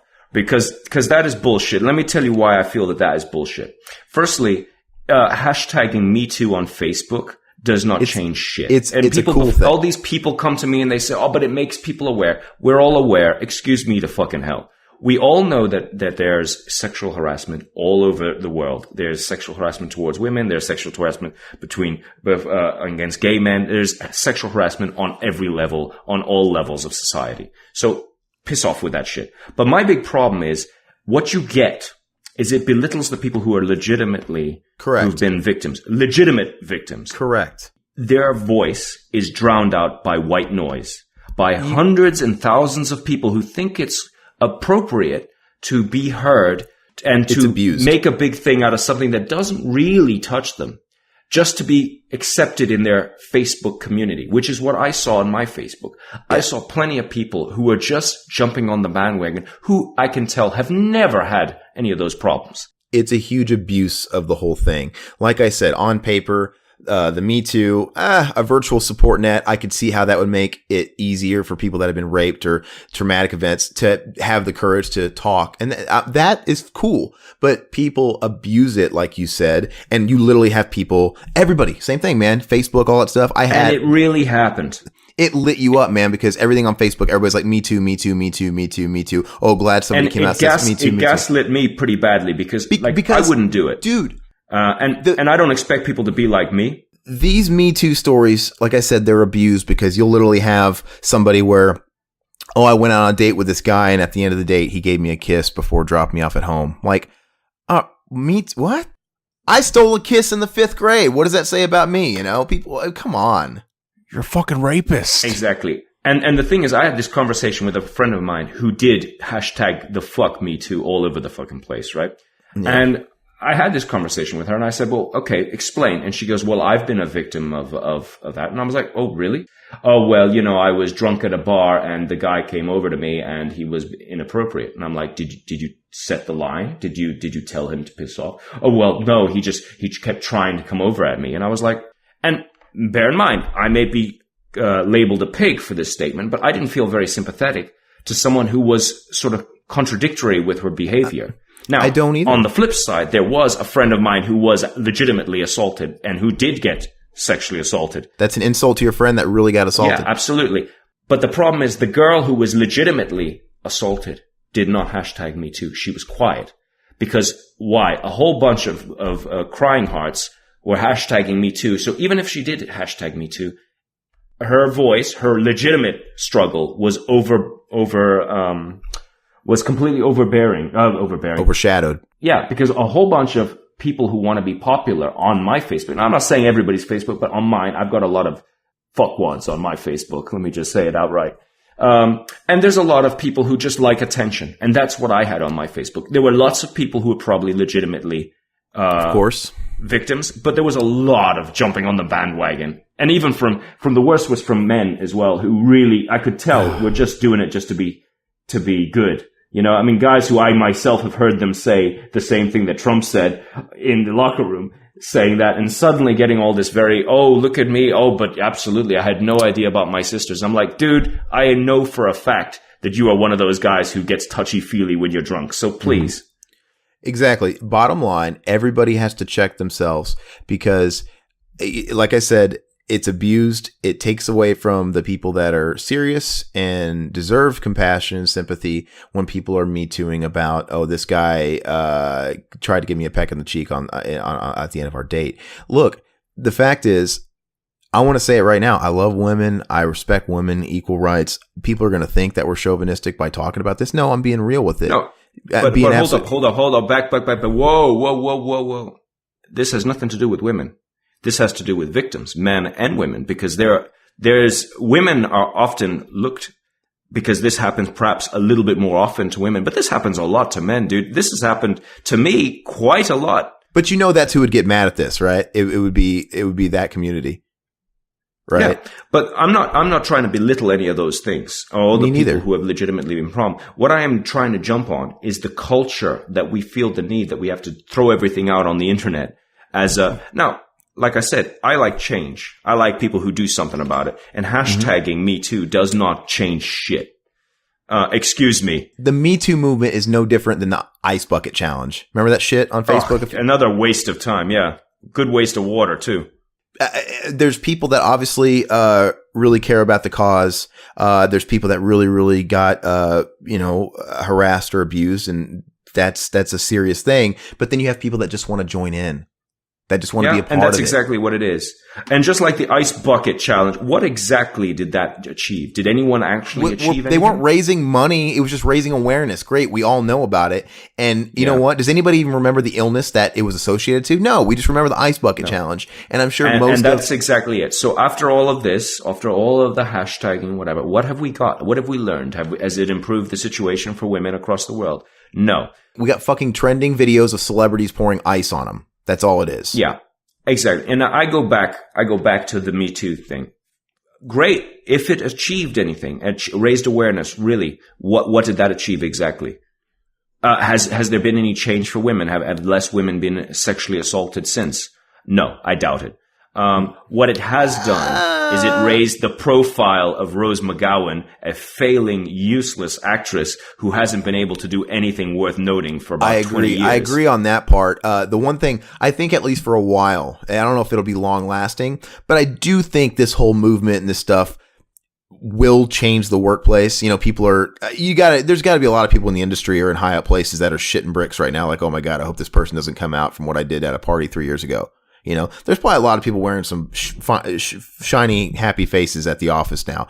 It'll probably make people walk on eggshells for a while. Hopefully that could be the good thing, that people actually fucking wise up, because the fact of the matter is people only watch their actions when there's a consequence. It's case in point. These guys in power, they do whatever they want because nobody gets in trouble from it. They just get away with it. You don't go out and commit murder. Why? Because you'll go to prison and you'll probably get killed. So we don't do it. But sure, you don't commit murder because there's a law. But there's a law against sexual harassment too. So the only thing that we're talking about, nothing has changed in terms of the. But the people in power get away with it. The people in power are above the law. They've always felt like they were above the law. But now that the veil's kind of lifted, it's like, okay, look, you guys aren't above the law because all the spotlights are on you. You're not protected. People aren't afraid to call you out now because people will gang up on you in numbers. So that might be the good thing from it. I mean, I gotta be honest with you. I'm a little bit more skeptical. I think very little will actually change. I don't know if it'll be long. I don't know if it'll be long lasting. I mean, like right now when it's all hot, because like I said, it's like any other hashtag trend. It'll die down. Something else will happen. Dude, case in point, this all started with Harvey Weinstein. Does anybody remember what happened about a week before Harvey Weinstein, the fucking Vegas shooter? And then a week later, Harvey Weinstein happened. Nobody talks about the Vegas shooter anymore.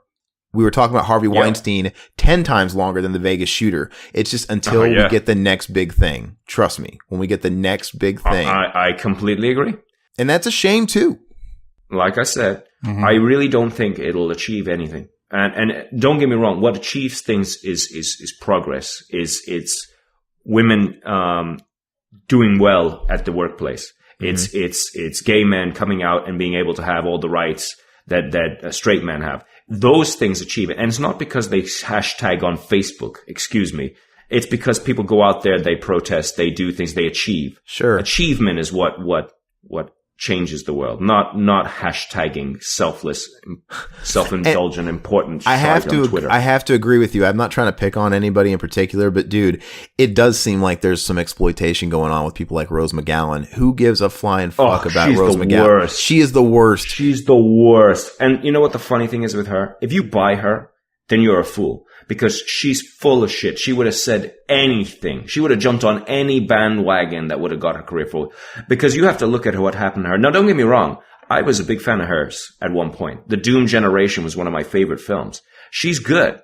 But she went nuts, dude. I mean, and I'm not saying that she didn't get into squabbles with Harvey Weinstein. I'm not the one to say. But I don't trust a word that comes out of her mouth, because one thing I did recognize is she is someone who will do anything to be in the spotlight. And she even got herself taken off Twitter and made it sound like the people at Twitter removed her to silence her. They removed her because she was breaking their rules by giving Harvey's phone number or something on Twitter, which is against the law. She's lucky she didn't end up in jail. You know what I mean? But that's the real reason. She's a washed up actress who has gone completely fucking postal and gone completely nuts and has pissed off everyone. More people know her name than ever, too, now because of this. Not because of acting, not because they can name a movie she was in, but because of this. I watched her movies. I watched what she tried to direct. And you know what it was? It was pretentious dog shite. And she doesn't deserve to be successful as a director because she ain't that good and her movies sucked. And, fair play, she has acting ability, but she has nothing to say that anyone gives a shit about. Otherwise, they'd be watching her movies. I have a ballsy question. Do you think there's some accountability on the people that partook? So, for example, for every one person that says Harvey Weinstein did this to me, raped me, or he tried to do this to me for compensation or getting a part in a movie, for every one person that did that, there's 10 people that took him up on his offer and totally cool with it. That sit there and went to the Academy Awards and be like, yeah, I fucking sucked his dick. And here I am accepting my award. Do you think they're accountable too for like just supporting it? Because they kind of are. I'm not saying they're the monster that fucking initiated it. This is again where I get very controversial here. There was gain from it. If you want to go forward, and that being nice to the boss will get you forward, you'll suck up to the boss, right? Now I use the word suck up, not suck off, right? But sucking up and sucking off is just a different shade of the same thing. Sucking up is step one. Sucking off is stage 10. So what is really the same? It's more or less the same thing. You are doing things that make the boss happy, right? That's what it is when you boil it down to the very bare minimum. So if the boss is a pig and wants you to suck him off for a part, and you do it and you get ahead, that's up to you. You're an adult. You went into that room. You did everything you wanted to do. Now, you might have stayed your gun, say, I don't do that sort of thing. I'm honest. Fine. You might get the role based on your abilities, or you might not.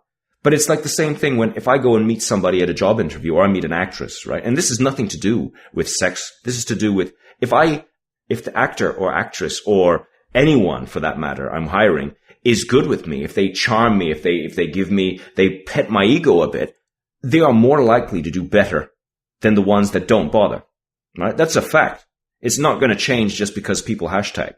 And that's the same across the board on every employment. You're always going to favor the ones who favor you. And you sleeping with Harvey Weinstein or whatever, Harvey Weinstein being a pig and trying to get his rocks off on various young actors is just because he can. He's a man of power. The same could be said about the Clintons, and bear in mind that they did plenty of that. And they've been caught out. I mean, Bill Clinton is notorious. But don't you know, nobody talks about him. All that shit was before the Me Too movement, so it doesn't matter. Well, yeah, exactly. But I mean, the situation is the same. So exactly. My opinion on the subject is very much this. I mean, look, are you really going to foul the person who does something inappropriate to get ahead? Because, I mean, fair play if you're going to shoot on them. I don't. Because they still had to go off there and deliver. They could have slept their way to the top, but they still had to get on that stage and act. So I feel that anyone who had to do it to get ahead doesn't deserve to be scrutinized. They made sacrifices, and that is a sacrifice, and not all of them are pretty. I just wish some people would get their moral standings in check, because they often conflict with themselves. So, for example, in the heat of the Me Too movement, for example, I know someone that literally fucked her way to the top with her corporation. She literally did. She was nothing. Like, think a cocktail waitress. Somebody comes into the bar one night that's always hitting on her, offers her a job that she is not qualified for. And, just a couple short years later, she's this bigwig, and she's literally been in sugar daddy relationships where she gets compensation and things for, well, they might tell you, well, no, it's an equal transaction. I'm giving them my time and they're giving me, well, however you want to spell it, whatever, that's your business. You could argue that's a victimless crime. You could argue that if you want, but don't sit there and cast stones at the Harvey Weinstein thing on what these girls did for the same thing. People are hypocrites, man. It's like, it's no fucking different.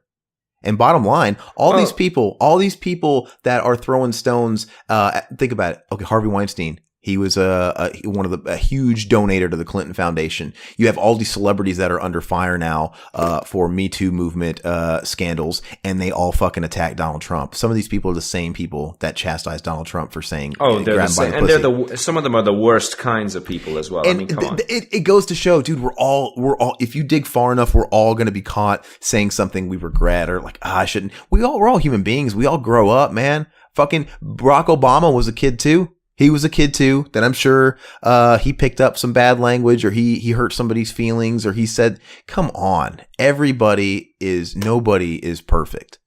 And I don't know. It's all very infuriating. But I'm not disputing that. I mean, I'm a very practical person. And I'm not saying that it's appropriate behavior. Hardly. Absolutely not. And I want to keep pushing but I am that saying, we're not saying that. One has to see that there isn't very much difference between one side of it and the other, right? Because in the end, it's just different shades. And I think that there are a lot of people in Hollywood who didn't get the job because they didn't sleep with Harvey. And there are a lot of people who did sleep with Harvey and didn't get the job. And there's a lot of people who did sleep with Harvey and they got the job. But the people who got the job still had to deliver. You know what I mean? And maybe they might have delivered without sleeping with Harvey. But I mean, it's irrelevant to the point, is it doesn't matter. That's up to them. If something is inappropriate, they need to speak out. And at cost. And some did, apparently they did. And some didn't.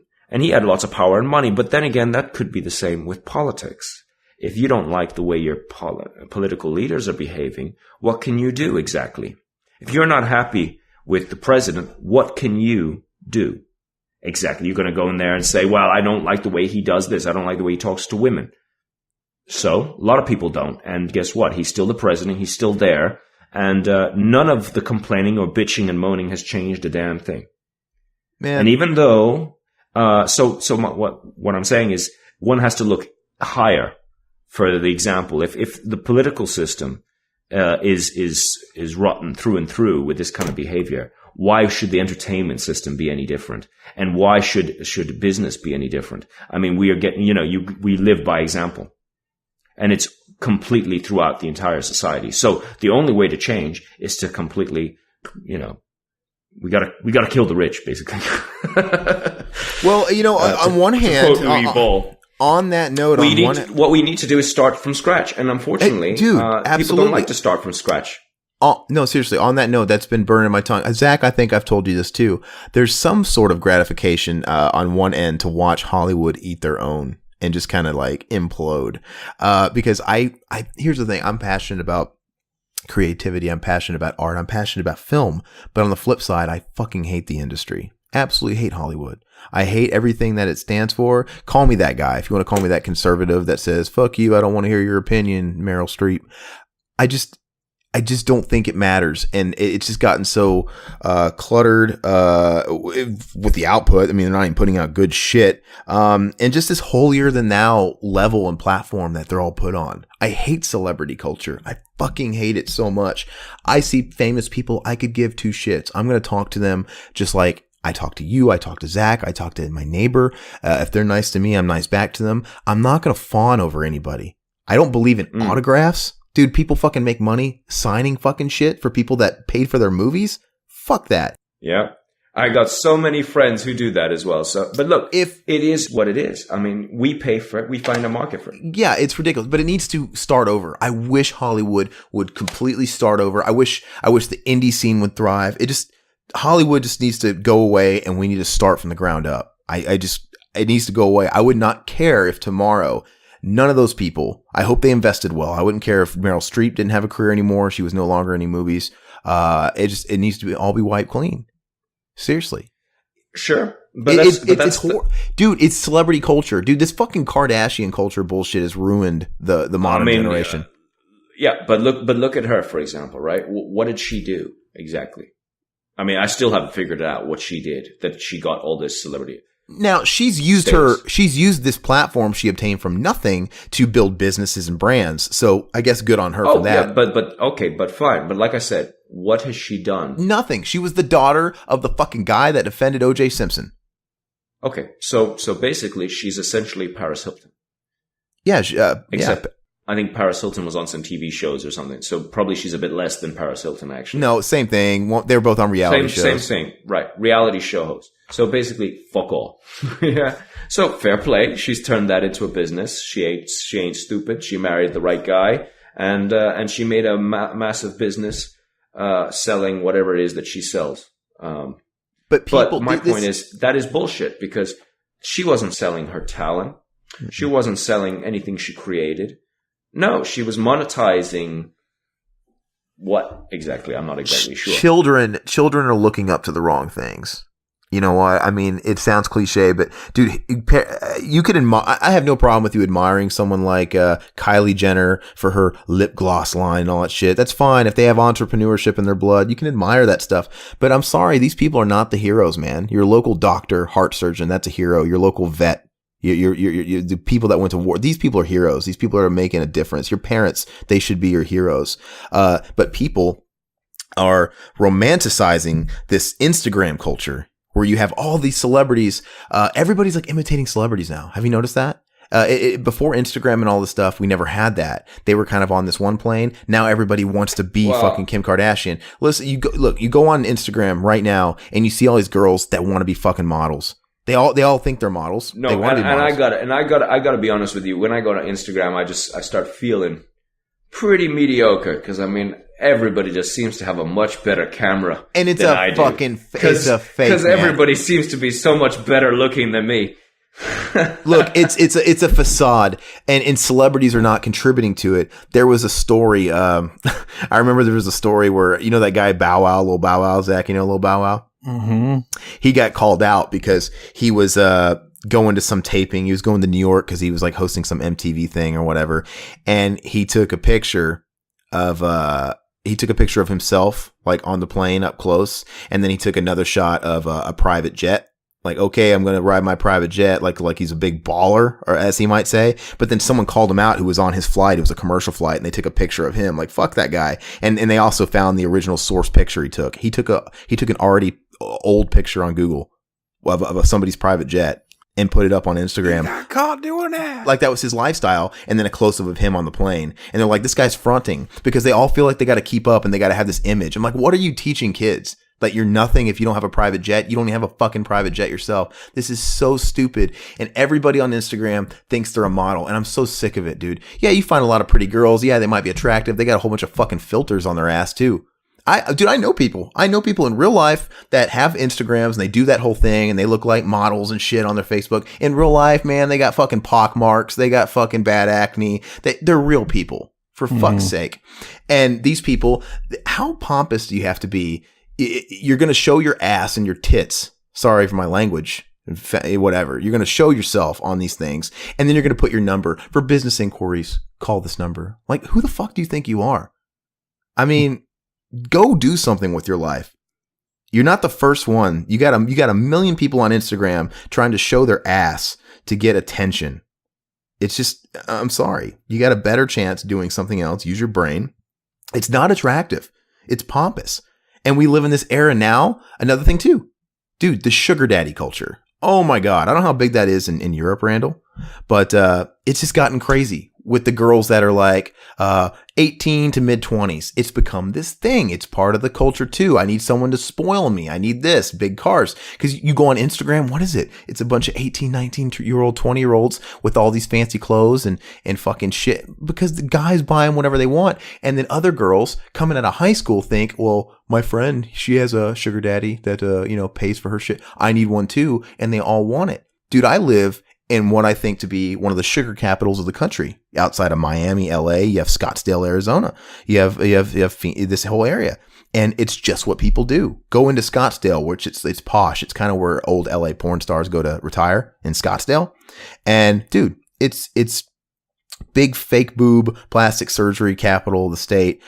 Sugar daddies everywhere. I used to work at a bar. And I'd watch the 60-year-old men come in with 18-year-olds and they'd be fucking paying them everything. They'd be driving nice ass cars. What does that teach anybody? You could argue that it's a victimless crime.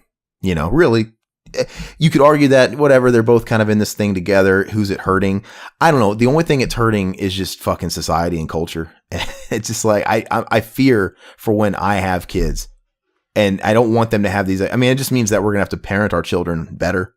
Just to show them, because it's like these expectations are absolutely fucking ridiculous. It's stupid.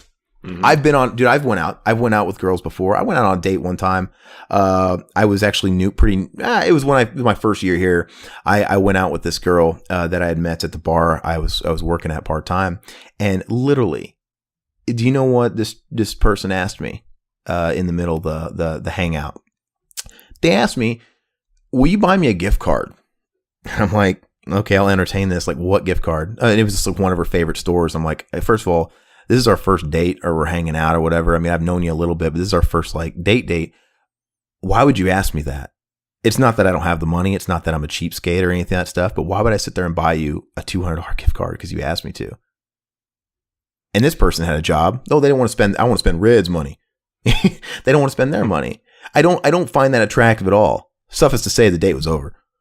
Like, it's an insult. You know, I grew up very poor. I grew up from a certain background. I know the value of hard work, and I'm sorry. You don't just deserve that because you're pretty. You don't. I have to respect you. Once I get to know you and I know you, man, I mean, if you're a good friend to me, I'll give you the shirt on my back.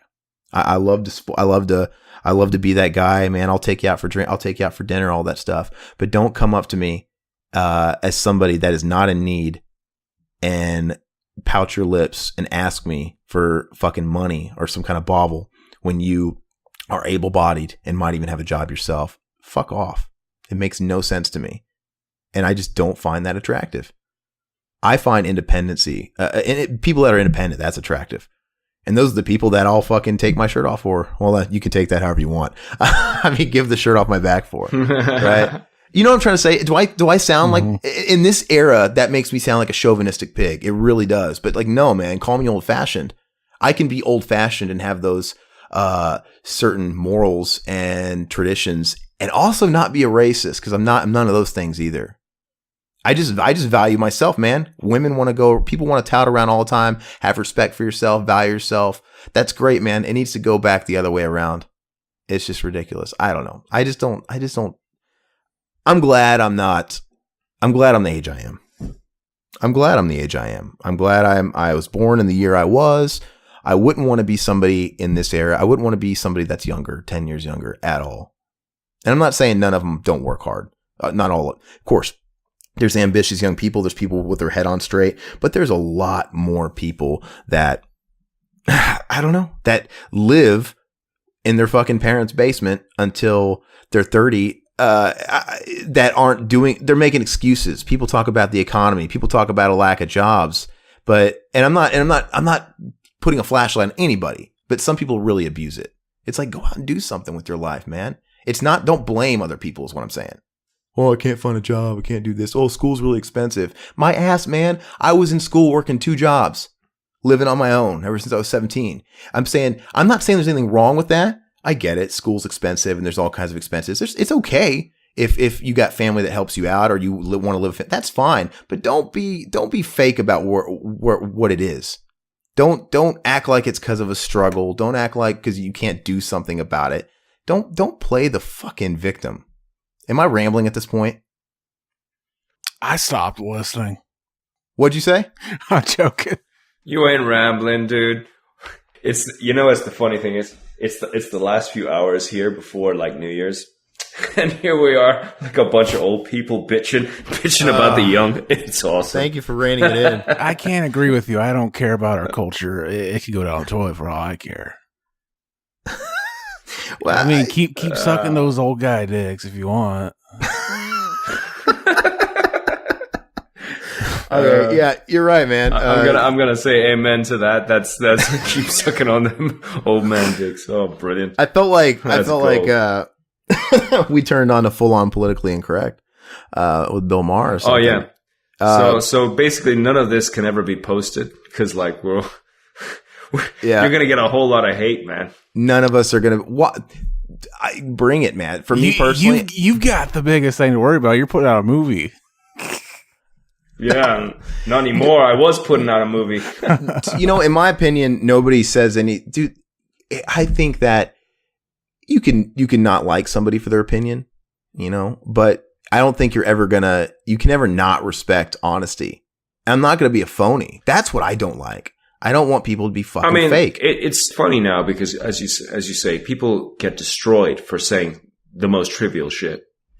And I'm in a position where I could probably receive a lot of criticism because of my position and etc.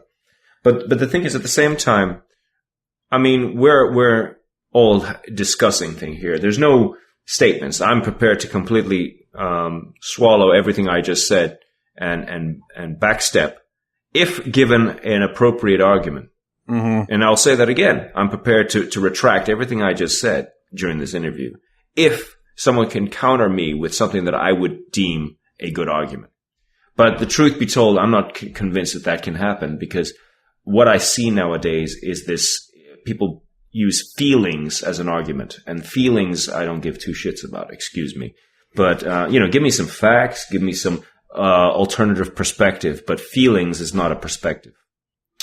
And, and that's the thing. In the end, look, we are, by nature, we have to discuss this. We have to be provocative, because it's the only way where, and I'm not saying any of the people who listen to this show probably think that we're talking bullshit. And maybe some of them will get offended and some of them won't. Some of them will go, oh yeah, and I completely agree. But the truth be told, it has to be discussed, because people are scared to discuss. And that's wrong. I mean, if I want to talk about this stuff and talk about it in the manner I wish to discuss, I should be allowed to do that and not receive any kind of assault or bullying as a result. And the same with you guys. If we can't discuss things as adults, I mean, we don't have to be right, but we have to discuss. It's important. Oh, you got that wrong. I'm going to bully you fucking hard. I'm just kidding.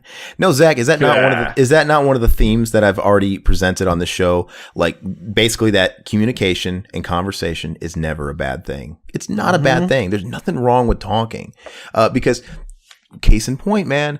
Okay, to get political for just a second, not to get too far into that or drag this out too long, but look, you can like Barack Obama, you can like Bill Clinton, you can like Donald Trump, you can like whoever.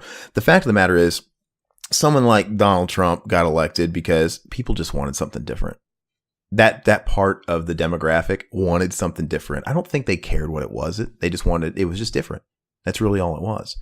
And you can like Barack Obama. Dude, I don't hate Barack Obama as a person. Dude, here's the thing. He was super charming.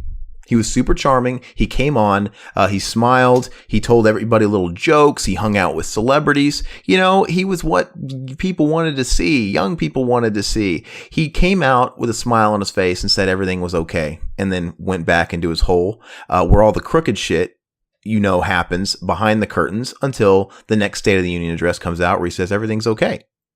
And you don't realize, because people like that come out with a smile on their face and they say, hey, it's all going to be good. And then all that shit's going, you act like Donald Trump comes into office and this crooked shit just started. There's crooked shit going on behind the scenes with the Clintons, with the Obama administration. But people don't read between the lines because they come out and they say it's all going to be okay with a smile on the face. Donald Trump comes out and he's transparent as a motherfucker. He's imperfect as a motherfucker. And now it raises awareness. Like, oh my God. How many accounts are there where Hillary Clinton supposedly has said, I mean, I've never heard her myself, but there's been tons of accounts by people that worked for her in security. There's been books written about her where people quote all the time. But as long as we're on the topic of people making accusations, there's been plenty of accusations against her saying the N-word, being a horrible person behind the scenes. Yeah, and I heard plenty of those. And to be honest, I mean, she's rough. I mean, you can say what you like about him, but she's awful. She comes on, dude, she's got the fakest smile I've ever seen in my life. When they go on the debates or whatever, Hillary Clinton comes up, she's got this plastered smile on her face. It's fucking glued and it looks creepy and it never leaves her face. And she says, she panders. She says exactly what she thinks you're supposed to hear. And you know what? I don't know, man. Donald Trump at least sparks conversation. And the guy doesn't have a filter, like it or hate it. I'm not saying he's done some things that I don't approve of, but at the same time, man, it's like, if you're pitted against two different people, which you could argue that we need to move beyond the two-party system, but you got two people. Wouldn't you rather have the enemy that you can see coming a mile away than the fucking enemy you can't? If you consider them both enemies, right? I'm sorry. It's absolute bogus. But there is something to respect about it. Hate him if you want. Donald Trump's transparency and his not giving a fuck attitude. I like that he sounds stupid, like Bush did. That's fun. He needs the Twitter thing needs to stop, man. Like he goes too far a little bit. It's like, dude, come on, you're not a 12-year-old girl. You're kind of what I'm lampooning against right now. Like you need to be better than that. Don't fucking ruffle people's feathers. I say let the world get hotter. We'll grow oranges in Alaska. Don't, bro. Don't ruffle the feathers of a fucking dictator in North Korea over Twitter. He made fat jokes over Twitter, which, don't get me wrong, if that was your buddy, they're fucking Donald hilarious. Trump is a fat fuck.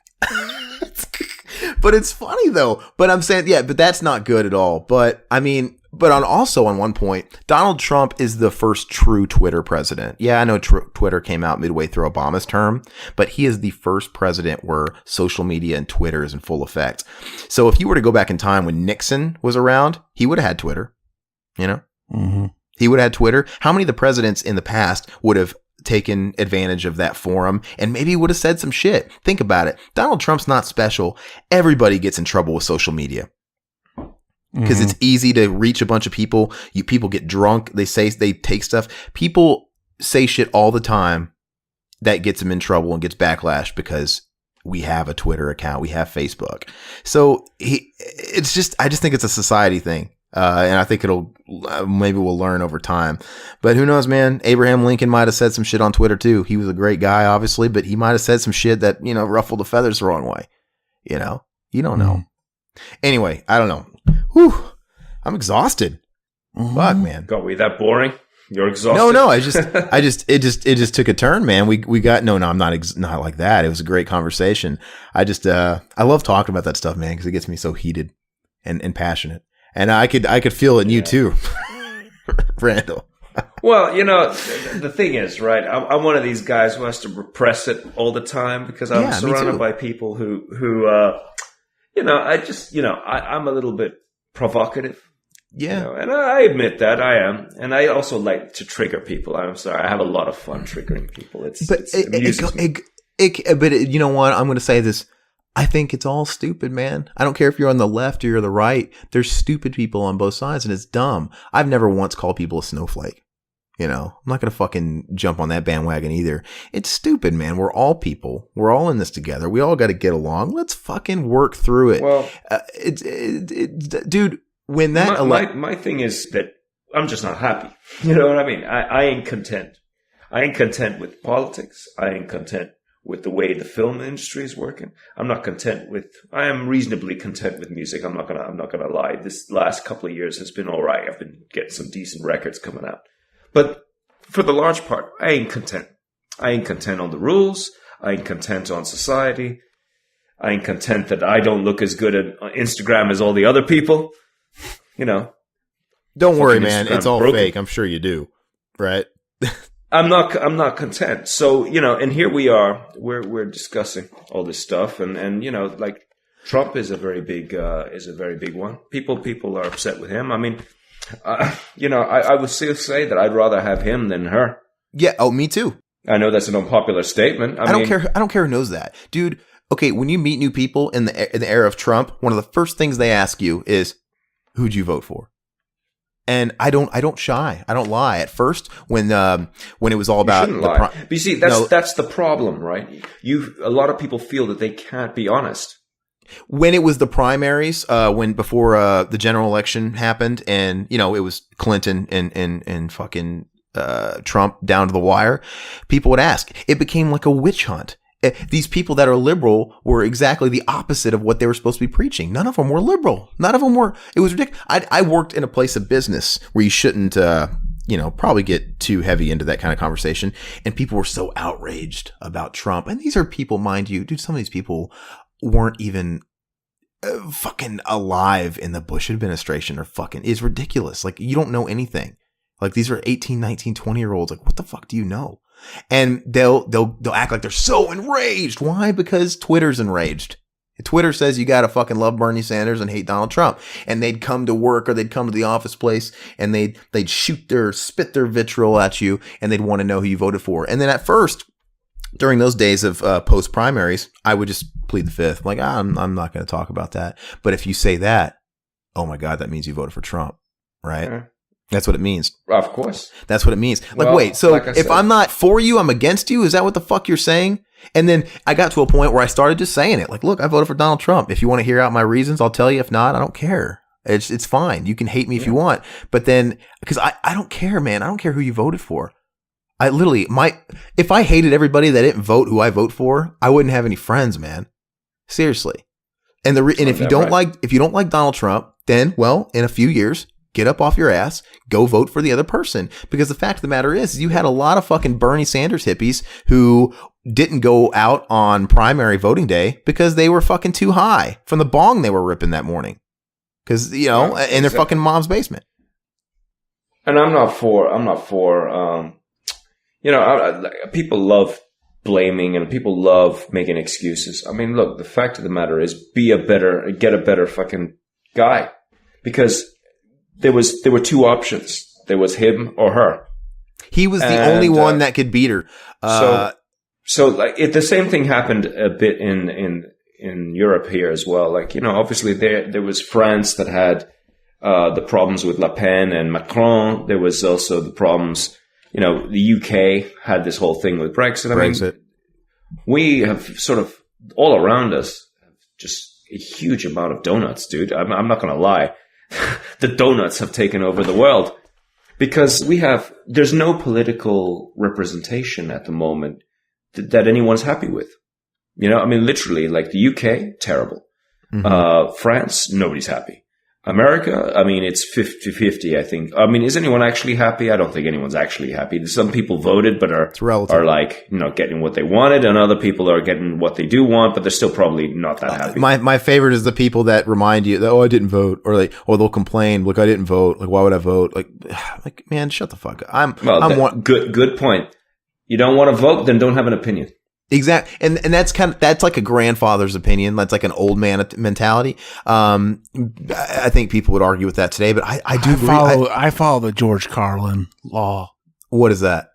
He didn't vote, so he has every opinion because he didn't fuck up the world the way everybody else did. Yeah. That's funny, but I have to disagree though, because literally, if you did not use your vote, I don't care. Go to the polls and vote for a third party. I don't want any of them to win. And look, well, then go vote for a third party then. Well, there's no way they're going to win. It's going to be a throwing away to vote. Well, at least you can say you fucking voted. I wrote in puking dog. Great. Did you really? No. Did you vote? Yes. There you go. So if you voted, you have a right to shout your grievances, I guess. But dude, that's the worst is you have all these 18, 19, 20-year-old Twitter college kids complaining, but none of them got off their ass to vote. Yeah. Oh my God. Poor Bernie. How many of you fuckers went out and voted for him? You sure as hell took your time to block a freeway. Fuck me. Those are probably all the people that did go. Yeah. It's probably the only ones that did go, but I know tons of people. And I would call them out. People want to ask me who I voted for. I got friends that were like Team Bernie, Team Hillary. And I asked them point blank, who did you fucking vote for? And you'd corner them, and you'd get it out of them that they didn't vote. I'm like, then you shut up. It's like, why are we having this argument? I love you. You love me. We all love each other. Why are we having this argument? It's like you're coming to a gunfight without any ammo if you didn't even vote. Stop this. Just do better. That's all I can say. Do better. Should be the name of this fucking episode. Do better. But just do better. Do better. But anyway, exhausting, man. I think that's a pretty good place to wind down and kind of. Sure, guys. We got to have you back on, man. Maybe we'll talk. Yeah, and maybe we'll talk about something that's not politically incorrect. The thing is I had a feeling I wanted to get your perception, and I didn't even have to ask. It just kind of happened. Unfortunately, my friend, you got me. You triggered me. Now I had to rant and rave. I didn't have to bring it up, but I was interested in hearing your perspective on some of this stuff as somebody, not in America. And I know this stuff happens all around the world. And this is what I will say. I mean, you asked me at the beginning of this conversation, what is our perspective of you guys? Mm-hmm. I mean, you know what I think when I meet a lot of Americans who travel to Europe, right? Obviously I can't talk about, your mainstream Americans who don't travel. I meet a lot of Americans. You know what I see? Time and time again from every single American. They're unhappy with the food, right? They don't trust the government.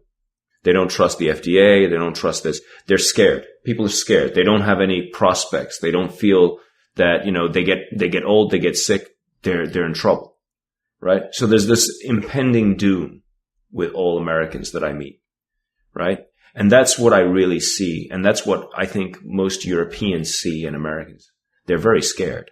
And they're very scared. It's not because of Trump. It's not because of the political system. It's because society has become so nasty on itself, that it's gotten to a point where there is no security. There is no sort of safety net of any kind.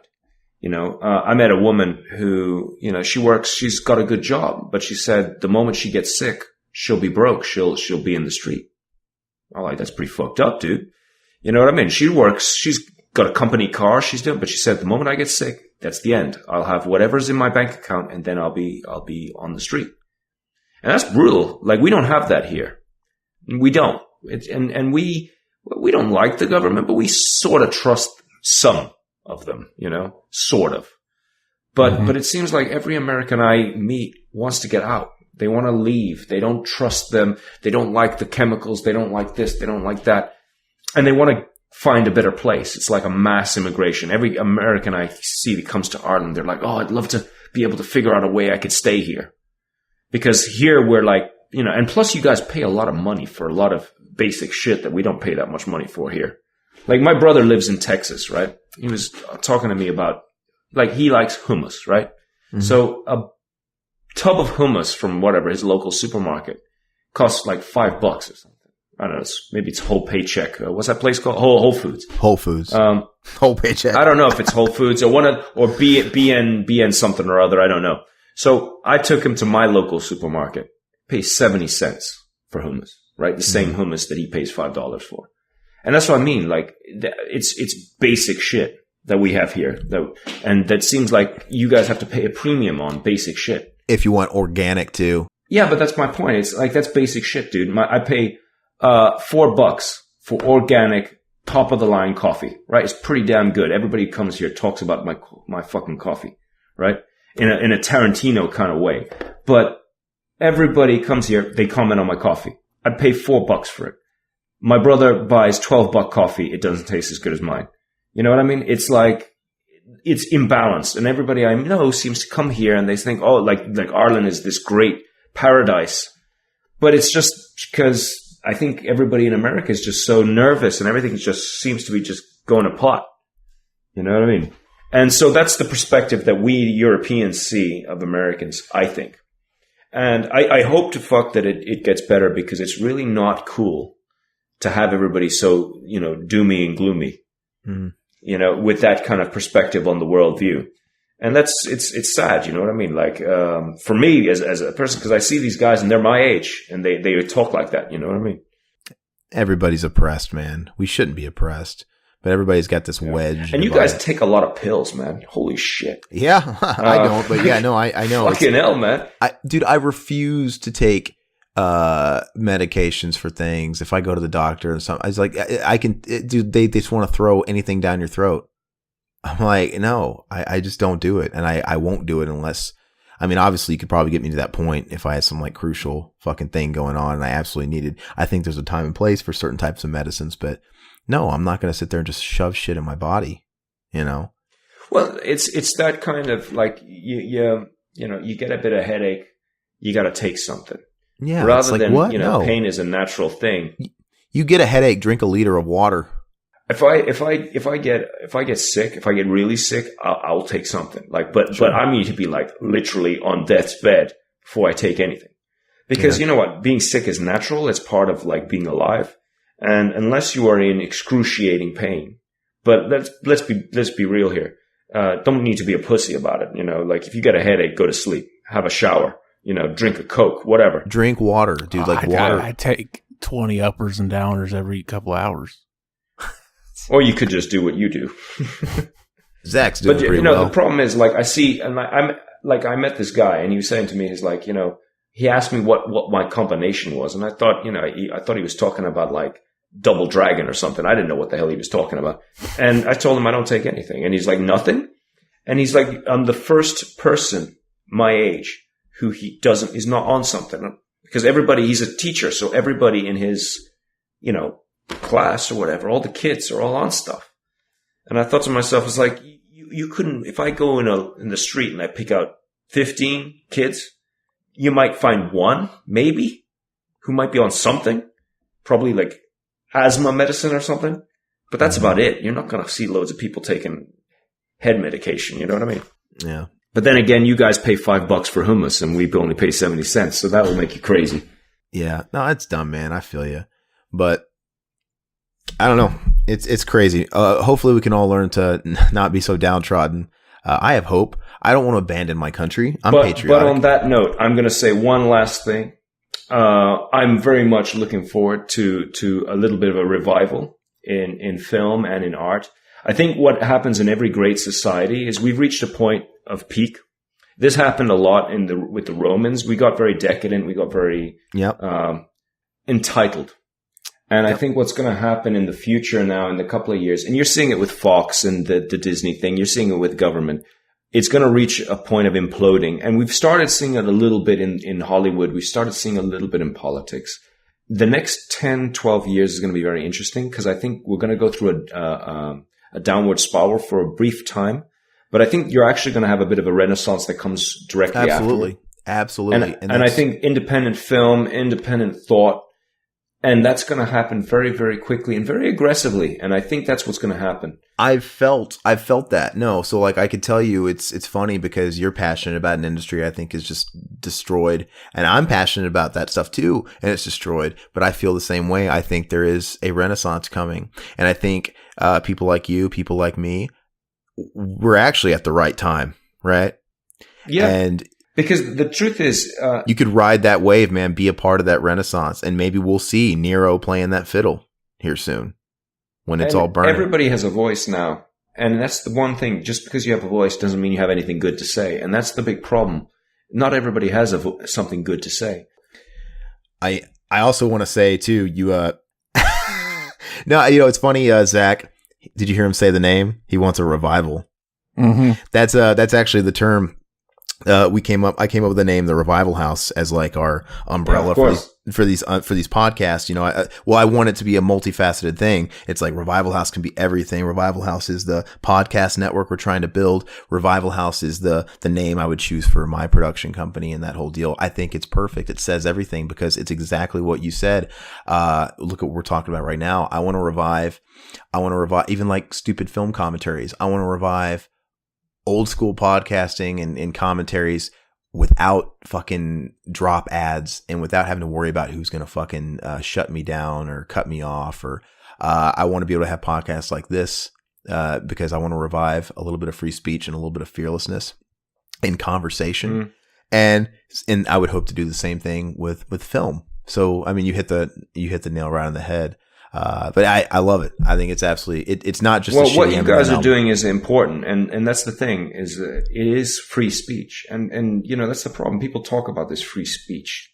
Oh, like we have free speech. We don't have fucking shit. Nope. People don't have free speech. They can say, they sort of think that they have free speech. But what free speech is really, what it really means is the ability to talk about things that perhaps make people uncomfortable. That's what free speech is.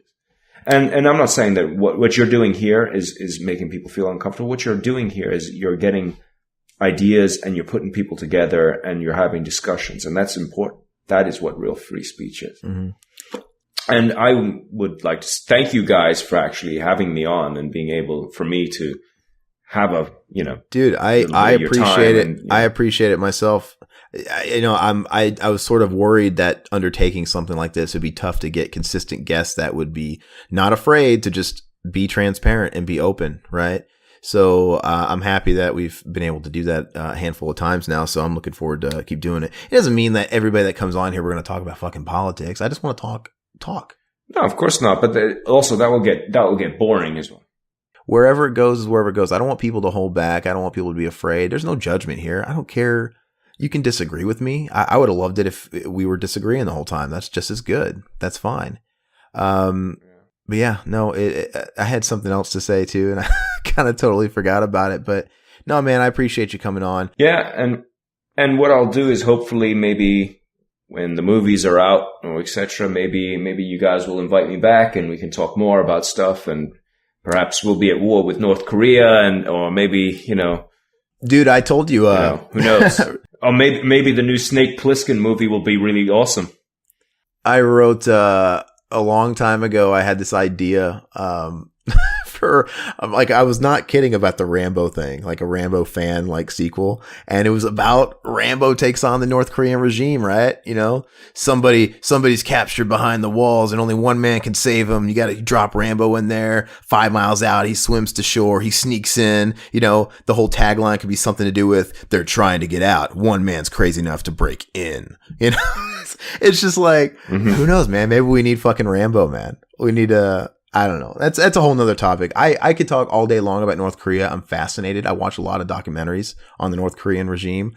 It's fascinating what the power of censorship, what the power of deception, what the power of manipulation can do to people. It's insane. Censorship's a dangerous thing. That's something I'd like to talk about at a future date. But like I said, be on the lookout for the Green Sea, hopefully by the end of this year. And just Randal Plunkett as in general. He's a good dude. Do some research on him. Check out some of his older stuff. And Zach, thank you as always for being my Garth Algire. No problem. I appreciate that. And I'll close out by saying that obviously this podcast in particular is still pretty new, so I'm going to kind of reiterate that it's about transparency. It's about talking about things we can't do on the other shows because I get it; those are sort of topical and thematic. So if you find something of value in something like this, please subscribe. You know, if some of you guys are listening on YouTube, that's appreciated as well. Like and subscribe there. YouTube's not a podcast format. I'd suggest you guys go to iTunes, Stitcher, Google Play, anywhere you guys get podcasts, and listen to us over there and subscribe, comment, leave feedback. Let's start building a dialogue. Definitely leave messages and questions, and we'll do our best to answer all of those. And also, listen to our other stuff. Go to revivalhouse.net, Revival House, the YouTube feed. Go to the iTunes. You can download the whole Revival House feed where you can get this podcast and all the other ones, all of them in one feed place instead of getting them individually. If you don't want to do that, Zach's got his podcast as well. Mac and Zach Save the World. And then of course we got the longstanding BTM podcast. So something for everybody. That's all I got. Any last words? No? Oh, I'm all done. I'm expecting hate mail now. Bye-bye, puppets.